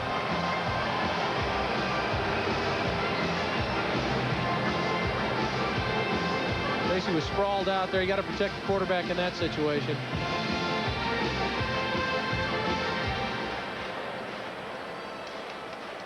He's 13 penalties in this one. He'll hang in there, though. Quarterbacks are tough, aren't they? Yeah, they're probably one of the tougher guys on the field, actually. They really have to be a lot of the time. I'm not being that facetious. Here's Pringle. What a great run by Mike Pringle, who is running with much more authority in this one. Willie Pless was the guy to finally get over and drag him down. Well, this offensive line, when they're together, pride themselves in being some of the best. You see Neil Fort kind of grab Leroy Blue and throw him out of the way. Good block by Jock Climby downfield. Nigel Williams is having a big night on Kivas Reed. It's infectious. Everybody gets involved, starts blocking downfield. Pringle running clean. Closing in on 100. That was a 20-yard gain for Pringle. Ham puts it up. High toss, but it's brought down. Jock Climby hasn't caught one for a while. Should be the final play of quarter number 3. The Alouettes 15 points in arrears to the Edmonton Eskimos on the CFL Live first half of the Thursday doubleheader. Let's go back to CFL Live control. Welcome back. CFL Live at the Quarter. Rod Smith along with Obi, Les, and Marty. And yes, the Alouette offense is getting it going a bit, but defensively, the way Edmonton's been moving that football, Marty, still some big concerns. I think that Alouette defense does need some help. Yeah, you're right, Rod, and I think they might have an opportunity to get some help. Grant Carter, who played very well as defensive end for Montreal last year, could become available soon. He's struggling at the San Diego training camp in the NFL. He could be available. He's let people know that he's interested in returning to Montreal. Then there's Tommy Europe, who is a very good safety with BC. He may be available soon. He's trying out with New Orleans, but he's on the bubble there, and he's expressed interest in going to Montreal as well. Well, as a coach, it's interesting points in the Alouettes. I'm sure you'd all agree right now. Any bit of help that they can get, especially against Edmonton tonight, although it'll be a little too late for that. There's certain things, Les, and you know that coaching staff with Montreal well, that are confusing you a bit, both offensively and defensively in this game. Well, offensively, what's confusing me is when you're down by 22 points, why are you consistently running the ball on first down? And I understand David Archer has mentioned several times that Mike Pringle is their key. Well, everybody knows he's their key, and everybody's going to key on him on first down to run the ball. Run some play action, open it up a bit. But defensively, they're playing against a quarterback who cannot scramble, and they're not putting any pressure on him at all. Yeah. They're rushing 3 people like they play against Doug Flutie, and I don't understand that whatsoever. They need Grant Carter.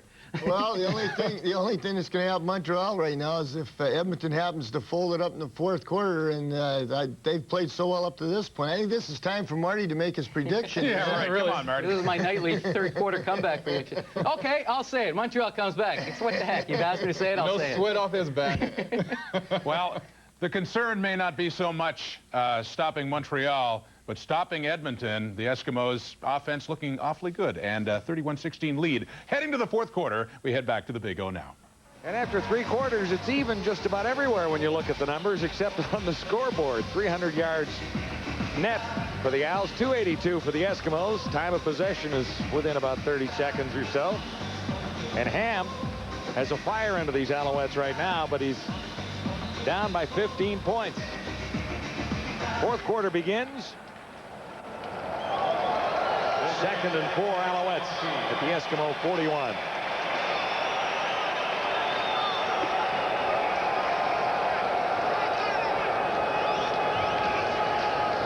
Pringle. And that was Willie Boy again, 39, Willie Pless. Well, there's two good football players hitting head-to-head right there. Willie Pless and Mike Pringle.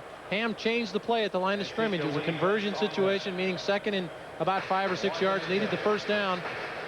And Ham changed the play and thought he saw a crease that Pringle could get the first down for him. And Willie Pless, who's roamed the field for many years, all-time leading tackler in CFL history, makes the play. Well, the fans are not excited about this call, but Baker is in on 3rd and a long 2, maybe 3 yards. Baker has been good on 3 of 3 thus far. You might as well take the points when you can get them. You're 15 points down, so you need to score 3 times. I agree with you. I think that this would be a letdown to the offense that's come alive if they didn't come away with some points here. Baker will have it spotted at the 47. Miscue, bad snap. Marvin Graves has to go back and, come on, land on the football. Now it's definitely Is it a bad snap, or did Graves misplay it? No, it goes right through Graves' hands, but I'll tell you, Scott Fawcett, the special teams coach, is just going to have a nightmare year, or nightmare day tomorrow looking at these films. Snaps a little wide. Graves couldn't handle it. And then it looked like nobody really wanted it.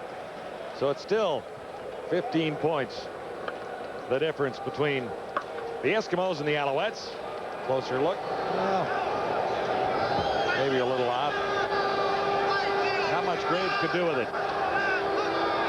First down, Edmonton. And the Eskimos keep it on the ground. And Marvin's defense there, I've held for many years, and the toughest hold is the one you have to reach across and grab. And that was because you can't really come out of your crouch, because then you're going to take away the kicker's sight line. And so you really have to reach for the ball and bring it back in. And that snap just wasn't where it needed to be, obviously. Blunt for about 4. We'll make it 3. 2nd and 7.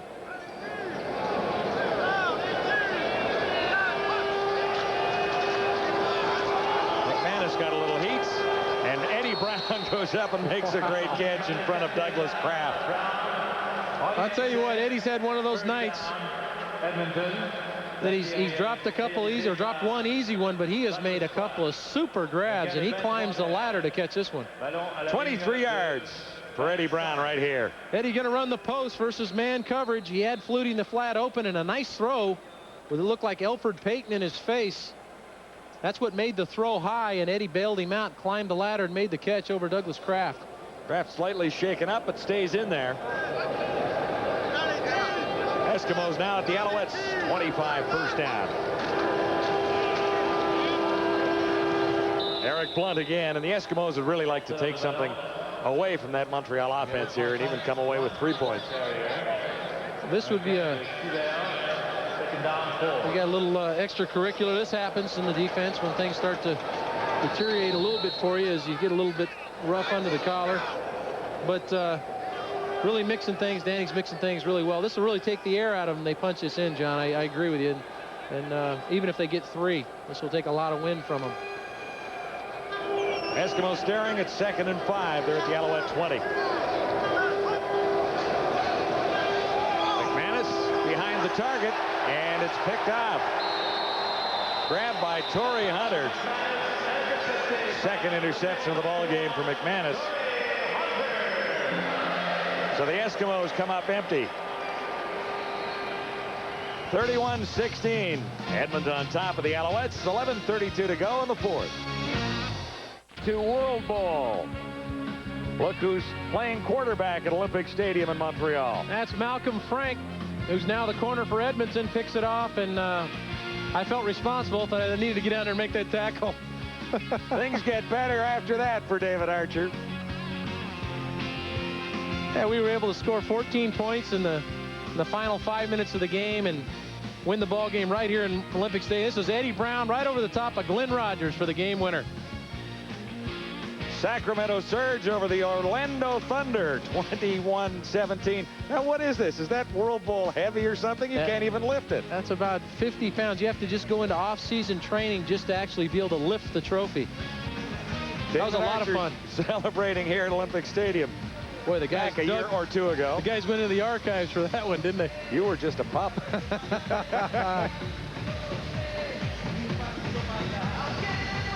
Well, the Alouettes get one back after the miscue on the field goal. This is it. I think Danny tried to pull the ball back, it looked like. I don't think he really wanted to throw that, and it just, once you commit yourself to throw it, you got to let it go. Torrey Hunter, second interception of the season. He was slightly injured on the play, but he'll take the interception and keep the Eskimos out of the end zone. Still lots of time for the Alouettes, and if Ham can generate the same kind of offense he was in the previous drive, there's lots of opportunity to get right back and make this a big finish.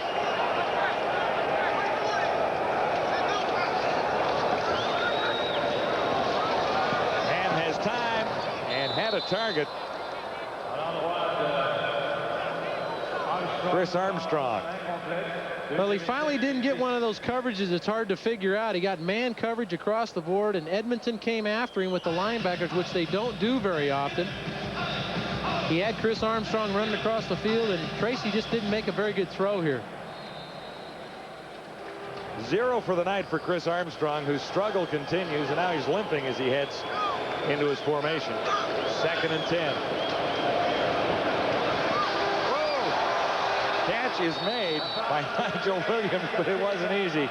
Willie Pless was there to make the tackle, but Williams caught it twice. He really did catch it twice, but I like the way Nigel Williams is trying to come to the rescue here for Tracy Ham. He talked about earlier in the week that he wasn't getting the football, and he was frustrated. Felt like he could make something happen. Tracy wanted to throw the screen to Pringle to the right. Good block there. And Nigel's able to punch up forward and get the first down. Williams has been a big target for Ham on first down here. Jock Climby out across the 40, and that'll be another Montreal first down, wrapped up by Tommy Henry. Climby's third catch of the night, good for 16 and a big first down. There's a lot of veterans on this football team. Jock Climby's one of them. Had a great season last year, and those guys are stepping up. Climby had 12 catches last week. It looks like the veterans now are trying to take the bull by the horns a little bit. Tracy Ham, Mike Pringle, Jacques Climie, Nigel Williams stepping up and making some plays.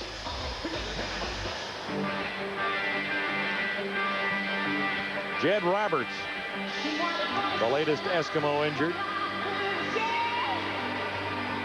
Sees a lot of action backing up the defensive line for the Eskimos. The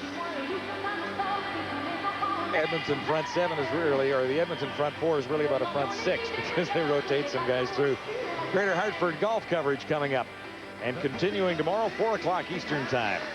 Hope you can join us for a little golf action tomorrow. I'll be tuned into that. In Winnipeg. Yes, we'll be I watching will. that in Winnipeg, getting ready for Friday night football. I believe Wayne Levy's at the top right now. Wayne Levy shot a 64. Maybe we can see what happened to Jed Roberts here. Bounced off the turf. Alouettes have a first down at the Montreal 41, and there's nowhere to run. Mike Pringle stuffed by Benny Goods. Stuffed is a good word. He just swarmed and took the guard and everybody right back into the play. This is Benny Goods at his best. Watch Benny just drive straight in. Not a lot you can do with that.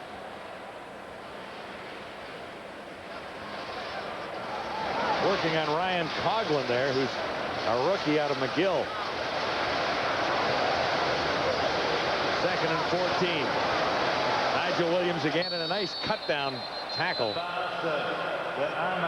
Tommy Henry came up and made the play there, and they went back to the well this time to Nigel Williams, and Tommy's seen it a few times. This time he smelled it out. What did Henry tell us before the game? It's not much difference in the corner or linebacker. It's all about tackling. Here's how you do it. Yeah, he just says my shoulders are a little sore.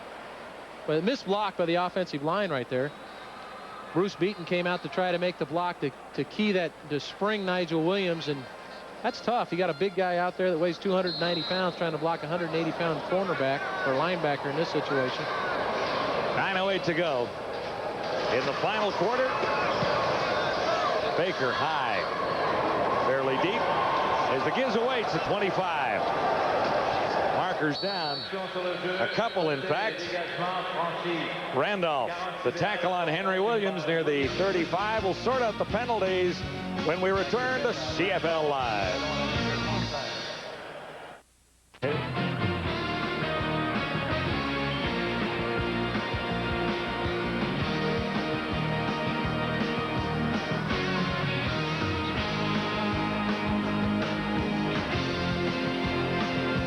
Following us here in Montreal, second half of our CFL Thursday night doubleheader.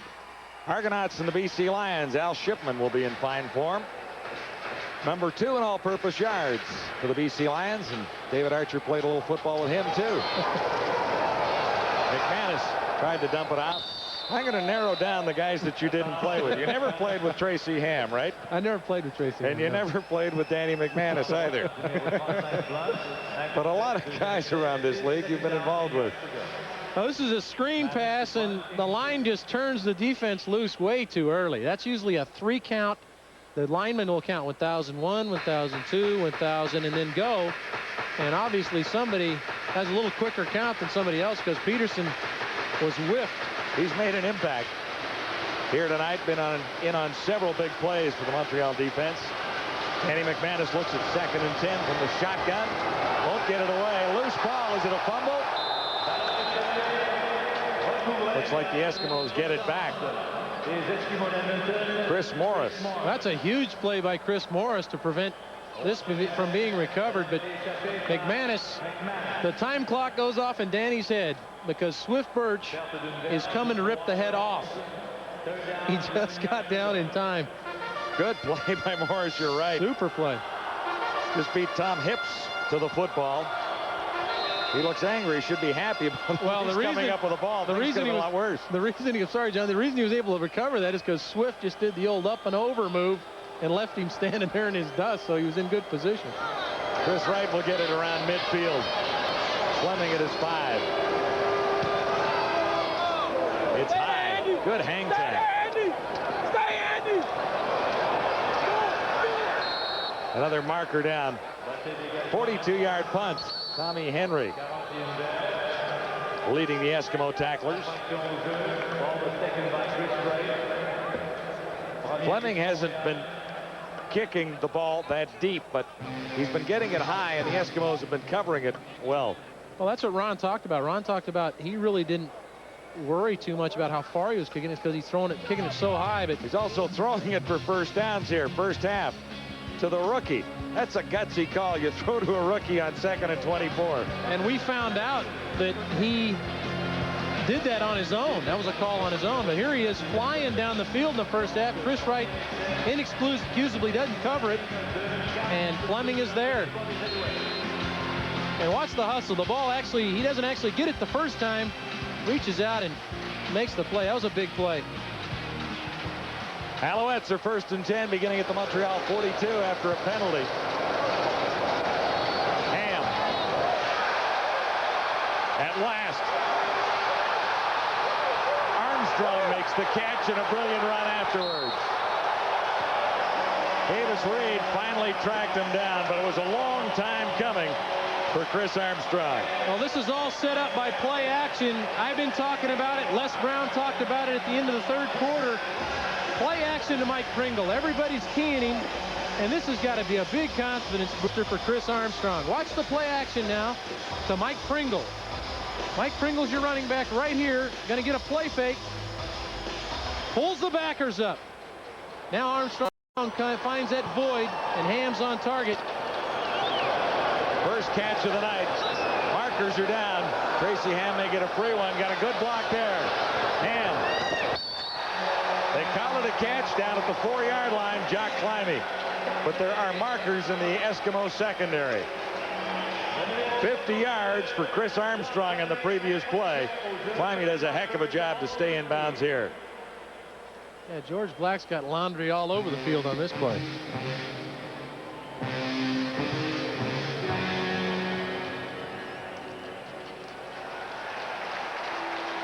Well, the fans here seem to know something that we can't tell from our vantage point. Too many men, Edmonton. Penalty is declined. First down.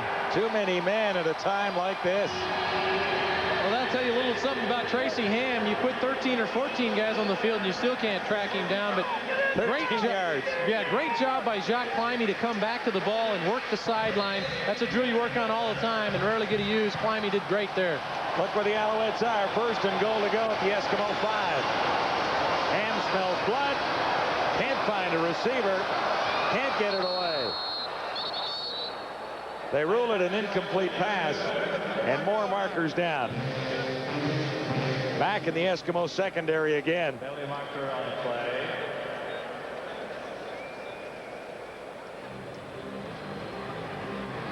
We'll sort this one out. It'll be interesting here with the Alouettes. He got a little illegal contact, I think, downfield from the Edmonton defense, which is probably why Tracy didn't have anybody to throw to. The receivers being illegally held up. So too many men. Illegal contact on an eligible receiver. Edmonton number 10. First down. And then Malcolm Frank for illegal contact. So now the Alouettes are at the 2.5. First down and goal to go from there. Give it to the big guy, Mike Pringle, down to about the 1. Willie Pless was there. They've spent a lot of time in each other's arms tonight, Pless and Pringle. Yeah, those are two great players pounding each other. You know, there's some confusion on the defensive side of the ball because of Trent Brown being out of the ball game. Chris Hardy isn't sure whether he's supposed to be in on the goal line package. He may have been the guy that was the extra guy. Might well have been. Last sequence, they were waving him off and waving him on. He didn't know whether he's supposed to be on or not. So here are the Alouettes, down by 15. 2nd and goal to go from the 1-yard line. They have Pringle in the backfield. Second effort. Does he get in? Yes, he did. Touchdown, Montreal. And that's just a huge drive. That really kicks them back into the ball game. And now it looks like they're going to go for 2. Tracy's waving to his offensive players to stay in the game. Going to go for 2 here, but What a big touchdown. They're right back in the ball game, and Mike Pringle stuffed on the initial effort, but he crams it in the end zone. 5th rushing touchdown of the season for Mike Pringle. He needed a little extra efforts to make it across the line. Alouettes go for 2. 4 receivers to the far side, and that's where Tracy Ham sprints. Now throws back over the middle. Jock Climby. Boy, Tracy got away with one there, John. He had Climby so open, he tried to guide the ball to him and almost short-hopped him, and I'm not sure he didn't. It was awfully close. Climby celebrated the 2 points very quickly down there. The Owls jump back in. They're down by a touchdown at the Big O. Just one taste. The officials have taken 2 points off the scoreboard, and Dave Ritchie is incensed at the Montreal bench. Originally, they awarded 2 points to Jock Climby on the convert try. You be the judge right here. You suggested it might have skipped. But you have to let the replay go just a little farther to see the official put his hands up in the air. Number 67 says 2 points. There you go. Yeah, he's got the best angle on the play, too. I don't see how any other official could have overruled his decision. I mean, that's the guy that's got to make that call, and he made his call, and I can see why Dave Ritchie's upset. It certainly looks like the ball does skip. Well, it's a close call, but he makes the call. He made the call. He made it. Overruled. No 2 points. The Alouettes are down by 9 with 5:41 to go.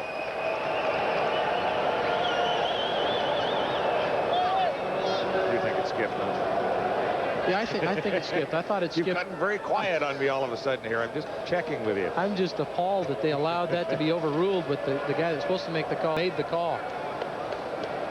But a big touchdown for Montreal to get back in this ball game. This is far from over.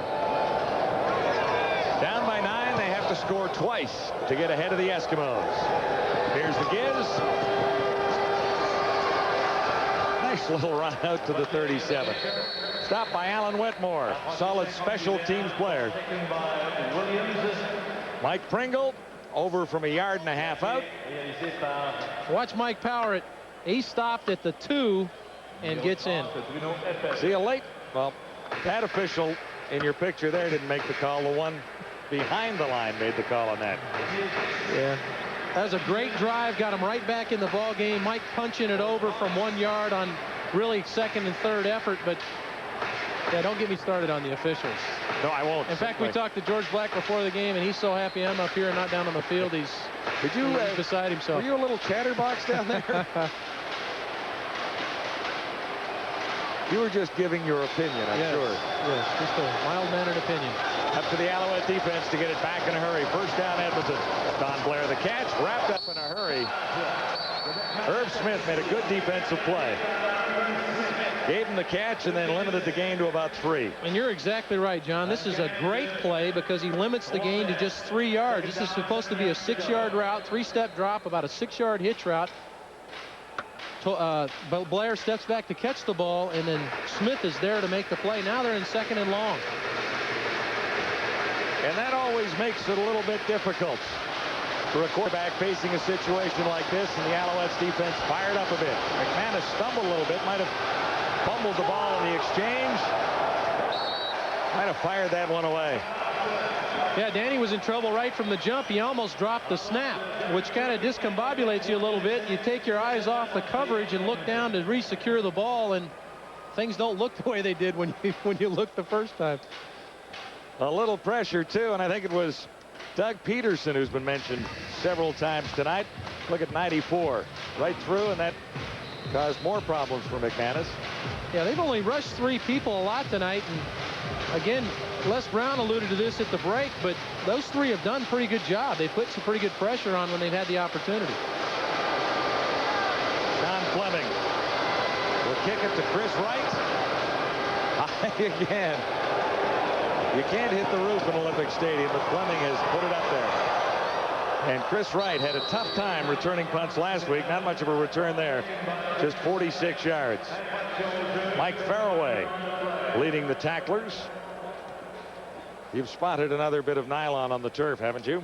Yes, and I think my old buddy Tony Burst was involved this time. He's a special teams ace, and a lot of times he gets double team coming down the field, and I think there was a bit of the illegal stuff going on. Holding, Montreal number 90, first down. It's your other old pal, Swift Birch. You've got friends on both teams playing just about every position on the field. Well, I could put together a heck of a ball. You could build a pretty good team out of just the guys you've played with. You know what we could do? We could draft all these guys and take them to Ottawa and start a CFL team there in Lansdowne. Well, they would have some fun. Two quarterbacks, been kind of a workman-like night. A couple of mistakes by both guys, but they played pretty solid this evening. Both with a chance at 300 yards. Tracy's opportunity now. Ham can't spot anyone open. Elects to take off and gets about halfway to a first down. Bruce Dixon forced him out.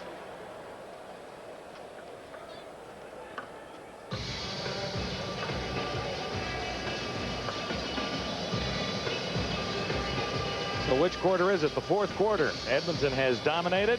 The Alouettes have not. But tonight that has been a slightly different story. The Alouettes have marched for one touchdown. You know, the season's so young that statistics like that you throw out the window. You start looking at week 16 or week 17. That's something that makes a factor. It's a factor, but not right now. 2nd and 5. Ham on the out. Far side has Jock Climby. Glenn Rogers supplied the coverage. So Climby becoming a bit more of a factor in the later stages of the ball game. Actually, last week, caught 5 of his 12 passes in the fourth quarter. And Tracy has taken the reins of the offense. We talked about maybe going to a no huddle at the break at halftime, and that's exactly what they've done. They did a little bit of it at the end of the half, and Tracy's been calling all the plays now and getting all his people involved. First down, Montreal. Ham is 9 points behind. There has to be a call there.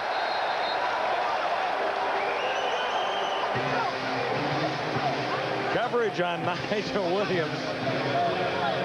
Williams ended up on the carpet. And there's an argument over there with Malcolm Frank. Been grabbing him all day. Been grabbing him for 2 weeks. Somebody in the Alouettes bench suggesting that Frank had been holding for 2 weeks. On an eligible receiver, Edmonton number 10, first down. Well, Malcolm can get away with a few over there. He's got a pretty good reputation as a good cover guy. And you see him at the top of the screen or the left side of your screen. Right there. There's the little confrontation. Malcolm saying, hey, I'm just standing my ground. Nigel saying, hey, he cut me off on purpose. That's a judgment call over there. And I think Malcolm was a little illegal there.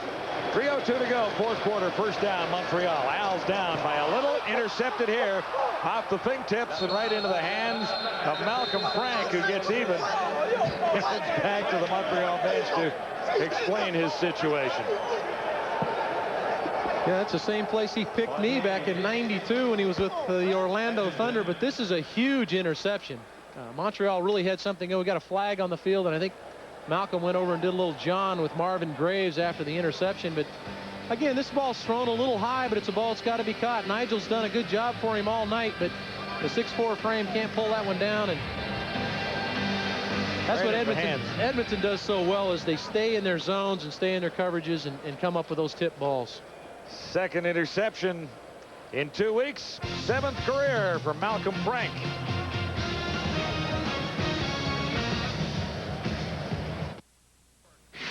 Oh, for... You know, if you don't take care of your car, you won't be seeing too much this summer. So get to Midas first. Right now, they'll give your car a lube oil and filter, inspect the cooling system, check all fluids, rotate your tires, set tire pressure, and check all lights, hoses, and belts. All for just $34.95. Plus, you'll get a free written inspection of your brakes. It's the way it should be. Midas. I think it's clearing up. Well, Jerry, I don't know about you. Looking for something different? I can remember in the past. Want to get involved? Feel the rush. Get in the game. The CFL is back, more radical than ever. The action never stops. It's hard-hitting, high-scoring football. Wear the attitude. Feel the rush. Get in the game. And he's taken down. Flutie and the Argonauts against the British Columbia Lions in Game 2 of our CFL Thursday night doubleheader. Following our telecast in Montreal tonight, Alfred Payton took the last penalty as we went to break. Unnecessary roughness against the Alouettes. And that means the Eskimos are set up at the 15 with a first down. Eric Blunt had nowhere to go and then is wrapped up by Doug Peterson. Originally cut off. Was that Swift Birch? Swift Birch again. Swift's had a nice game tonight. Lost on the last play. Show you the infraction against Payton. This was right after the Frank interception. No hat on. Can't do that, can you? You can't come off the bench. Yeah, but there's a change of possession. He's coming on the field as a defender. I think that's a rotten call.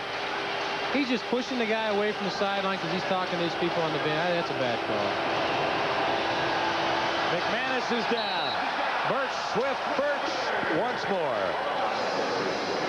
Well, you said it, John. He's played a great ball game tonight, and I talked to him before the game. He said he's really happy to be here. I said, how's it feel to be 3-1? Because he was with me last year and we were 0-4. And he says, boy, it's just nice to be able to show up and play for a team that expects to win and actually get a paycheck.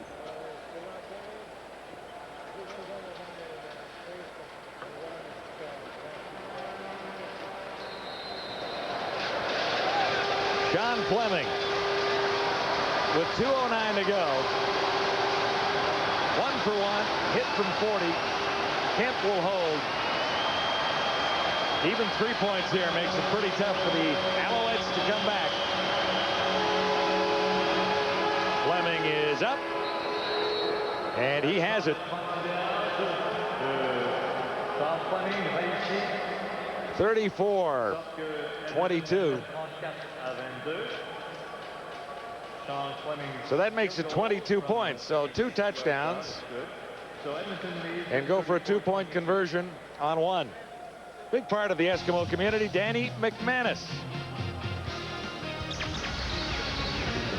Part of a helping hand at the Glen Rose Hospital in Edmonton. The Eskimos get involved for charity and spend some time with the patients there. McManus donates $100 for every touchdown and every Edmonton Eskimo victory to the hospital, and that sum is matched by some Edmonton businessmen. First down, Tracy Ham, Alouettes. Second catch of the game for Chris Armstrong.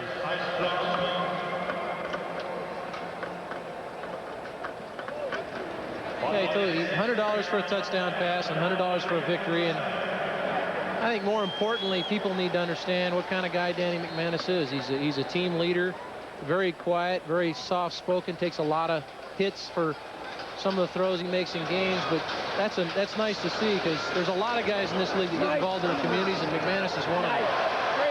Armstrong heads to the end zone. Can't get there. Davis Reed tracked him down. Chris Armstrong, who had such a horrible first half, has come alive in the second half and gets the Alouettes a little closer. And a 50-yard reception and run earlier. That play covered 54 yards. Well, Chris Armstrong is a big play guy. In '94, he caught 1,500 yards worth of balls, 18 touchdowns on 72 receptions. And this is the same play he caught early, just finding that soft spot in the zone in the middle of the field. And the youngster Chris Hardy's not there to make the play. Nice block there on Malcolm Frank, and Davis Reed shows you what kind of speed he's got as he tracks down Armstrong. 34-22, a 12-point difference. Ham. Low.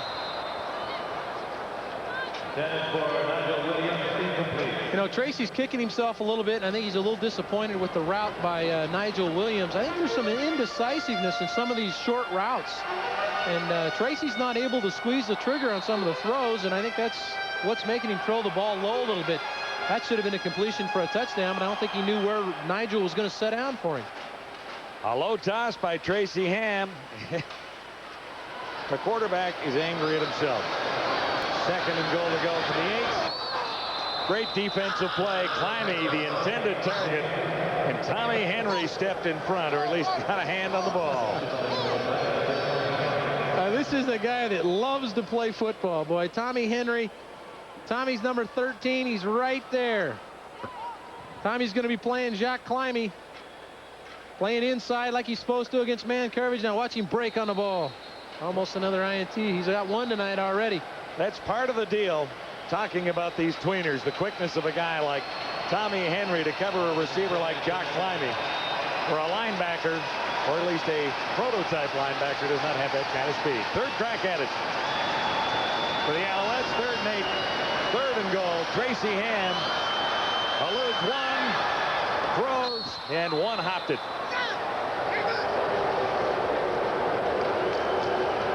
Nigel Williams, the receiver, in Ham's eyes, and Reed and Tommy Henry supplying the coverage for the Eskimos. This should just about lock it up for Edmonton. I see a lot of indecisiveness in Tracy, more than I've seen him in a long time. I just don't think he thinks people are winning for him downfield, and he's trying to scramble and make something happen himself. And Leroy Blue and Benny Goods coming after you. It's hard to get out of that pocket and make something happen because those guys all run so well. Tracy taking maybe a little bit more on his shoulders than he needs to. Guy's just not winning for him when he needs them. But, you know, he's had some problems with his receivers in the last 2 games. Chris Armstrong has come on and played well in the 4th quarter. 3 receptions for 115 yards second half.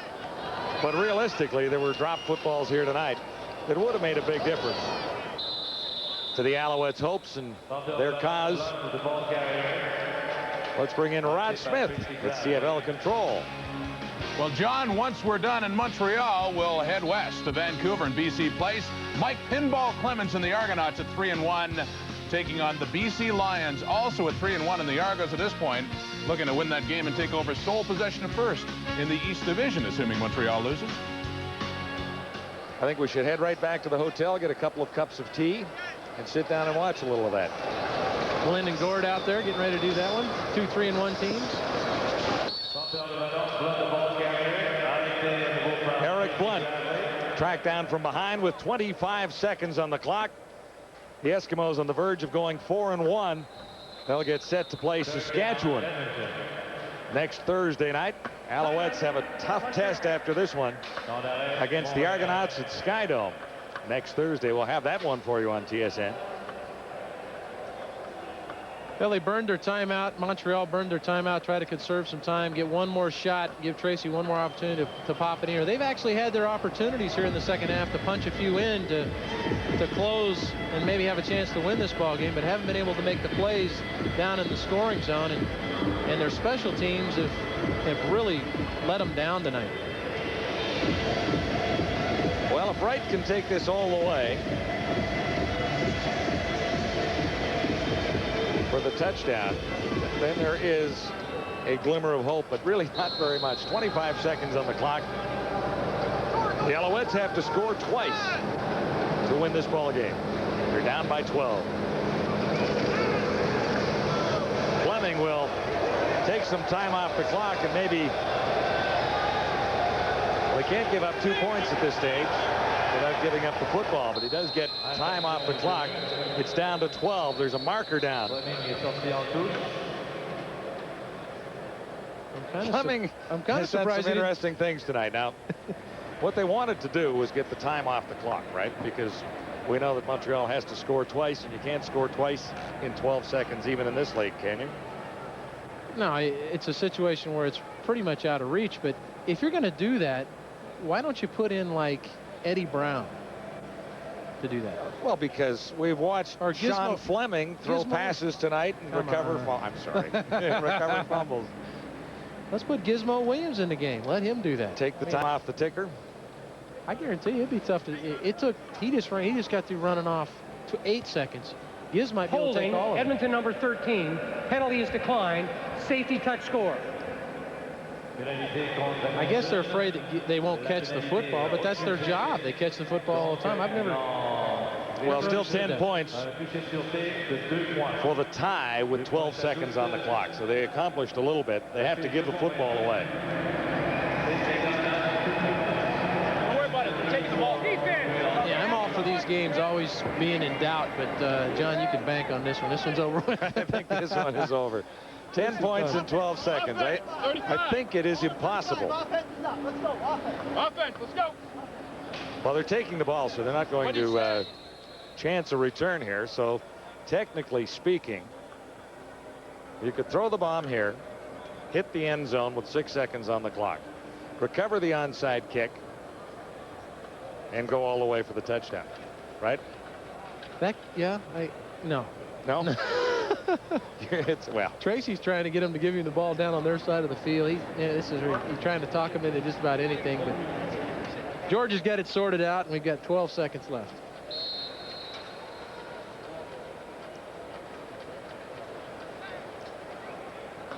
so the Alouettes on the verge of losing 2 in a row. The Eskimos ready to chalk up their 4th win of the season and take over top spot in the West, at least momentarily. Here's Pringle. And they give him a little ground. And he's dropped at the 50-yard line with 4 seconds remaining. So they let Pringle take a little time off the clock himself. And that's what you want to do as a defense in this situation. You just want to let them complete the ball underneath, come up, make the tackle, and let's get home so we don't get anybody banged up and get ready for the next one. Alouettes were victimized by the Eskimos in a couple of plays tonight.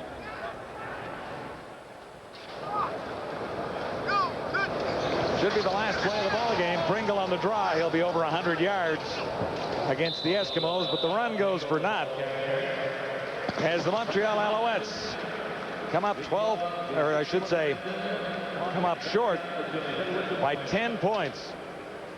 You know, I think there's going to be a lot of soul searching on that Alouette sideline. There's going to be a lot of guys that may be wondering whether they're going to have a job come next week. A lot of drop balls and things. So be interesting to see how Dave Ritchie handles that.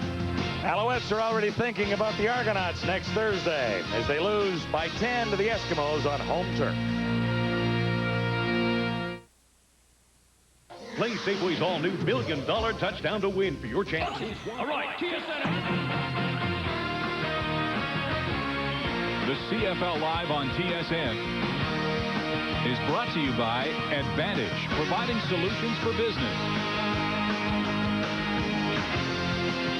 And by Gatorade. Life is a sport. Drink it up. Welcome back, CFL Live, the post-game show in between the doubleheader. The Edmonton Eskimos by 10 over Montreal. The Eskimos, the first 4-game winner in the CFL, and 3 of those wins have come on the road. Certainly impressively tonight in Montreal. For all the talk we could have, Bob Obilovich, about how things went wrong with Montreal, things went awfully right with Edmonton tonight. I think you got to give full marks to the Edmonton Eskimos. I thought their coaches had them well prepared for this game. They did a lot of things that no one probably expected, and one area that really impressed me as the game went on was that the way that Edmonton defensive secondary played. They were really sharp tackling and covering guys, and they did a great job for most of the ball game. Well, Bob, I can't help but wonder about the Alouettes. I mean, they progressed off the field with a little bit of a better crowd, but on the field they regressed. It was their 2nd consecutive clunker, and I'm wondering how the fans in Montreal will react now. Well, you know, in Montreal, right now, they don't have 2 things that match. They have peanut butter, no jelly. They have a game and no crowd. A crowd, no game. But they do have to start getting some things together, you know. But players cannot worry about what's going on up in the stands or the stuff that they have to worry about that like Larry Smith and them should worry about. Larry took that team into Montreal, and maybe he should be the one to pull the plug and take them to Ottawa, but I don't know. That's just my theory. You know what? It makes some sense, because I think in Ottawa they'd get more than 10,000. Oh, you know what? In Ottawa's worst struggling years, they had over 16,000. Well, the Ottawa Rough Riders, when they played, they got the crowd sometimes, but they didn't have very good teams. Montreal has had the good team going, but did not look very good tonight in falling to 3-2, and the Argos coming up next for them. And the Argos also coming up against BC. It's the Edmonton Eskimos victorious in Montreal. And yes, we're just halfway through the doubleheader. Off to Vancouver. CFL Live returns after this. Don't miss SPGA drama with an international flair at the Senior British Open. The legends of the game are putting on a show in Northern Ireland. The Senior British Open coverage continues. It's game 2 of our CFL doubleheader. Don Matthews is looking for win number 4, and it's up to ace quarterback Doug Flutie to come through tonight. Adam Rita wants a win as well. His ace in the the hole is Lions QB Damon Allen, and he's the CFL's leading passer. It's the top two quarterbacks in the CFL looking to go 4-1 next.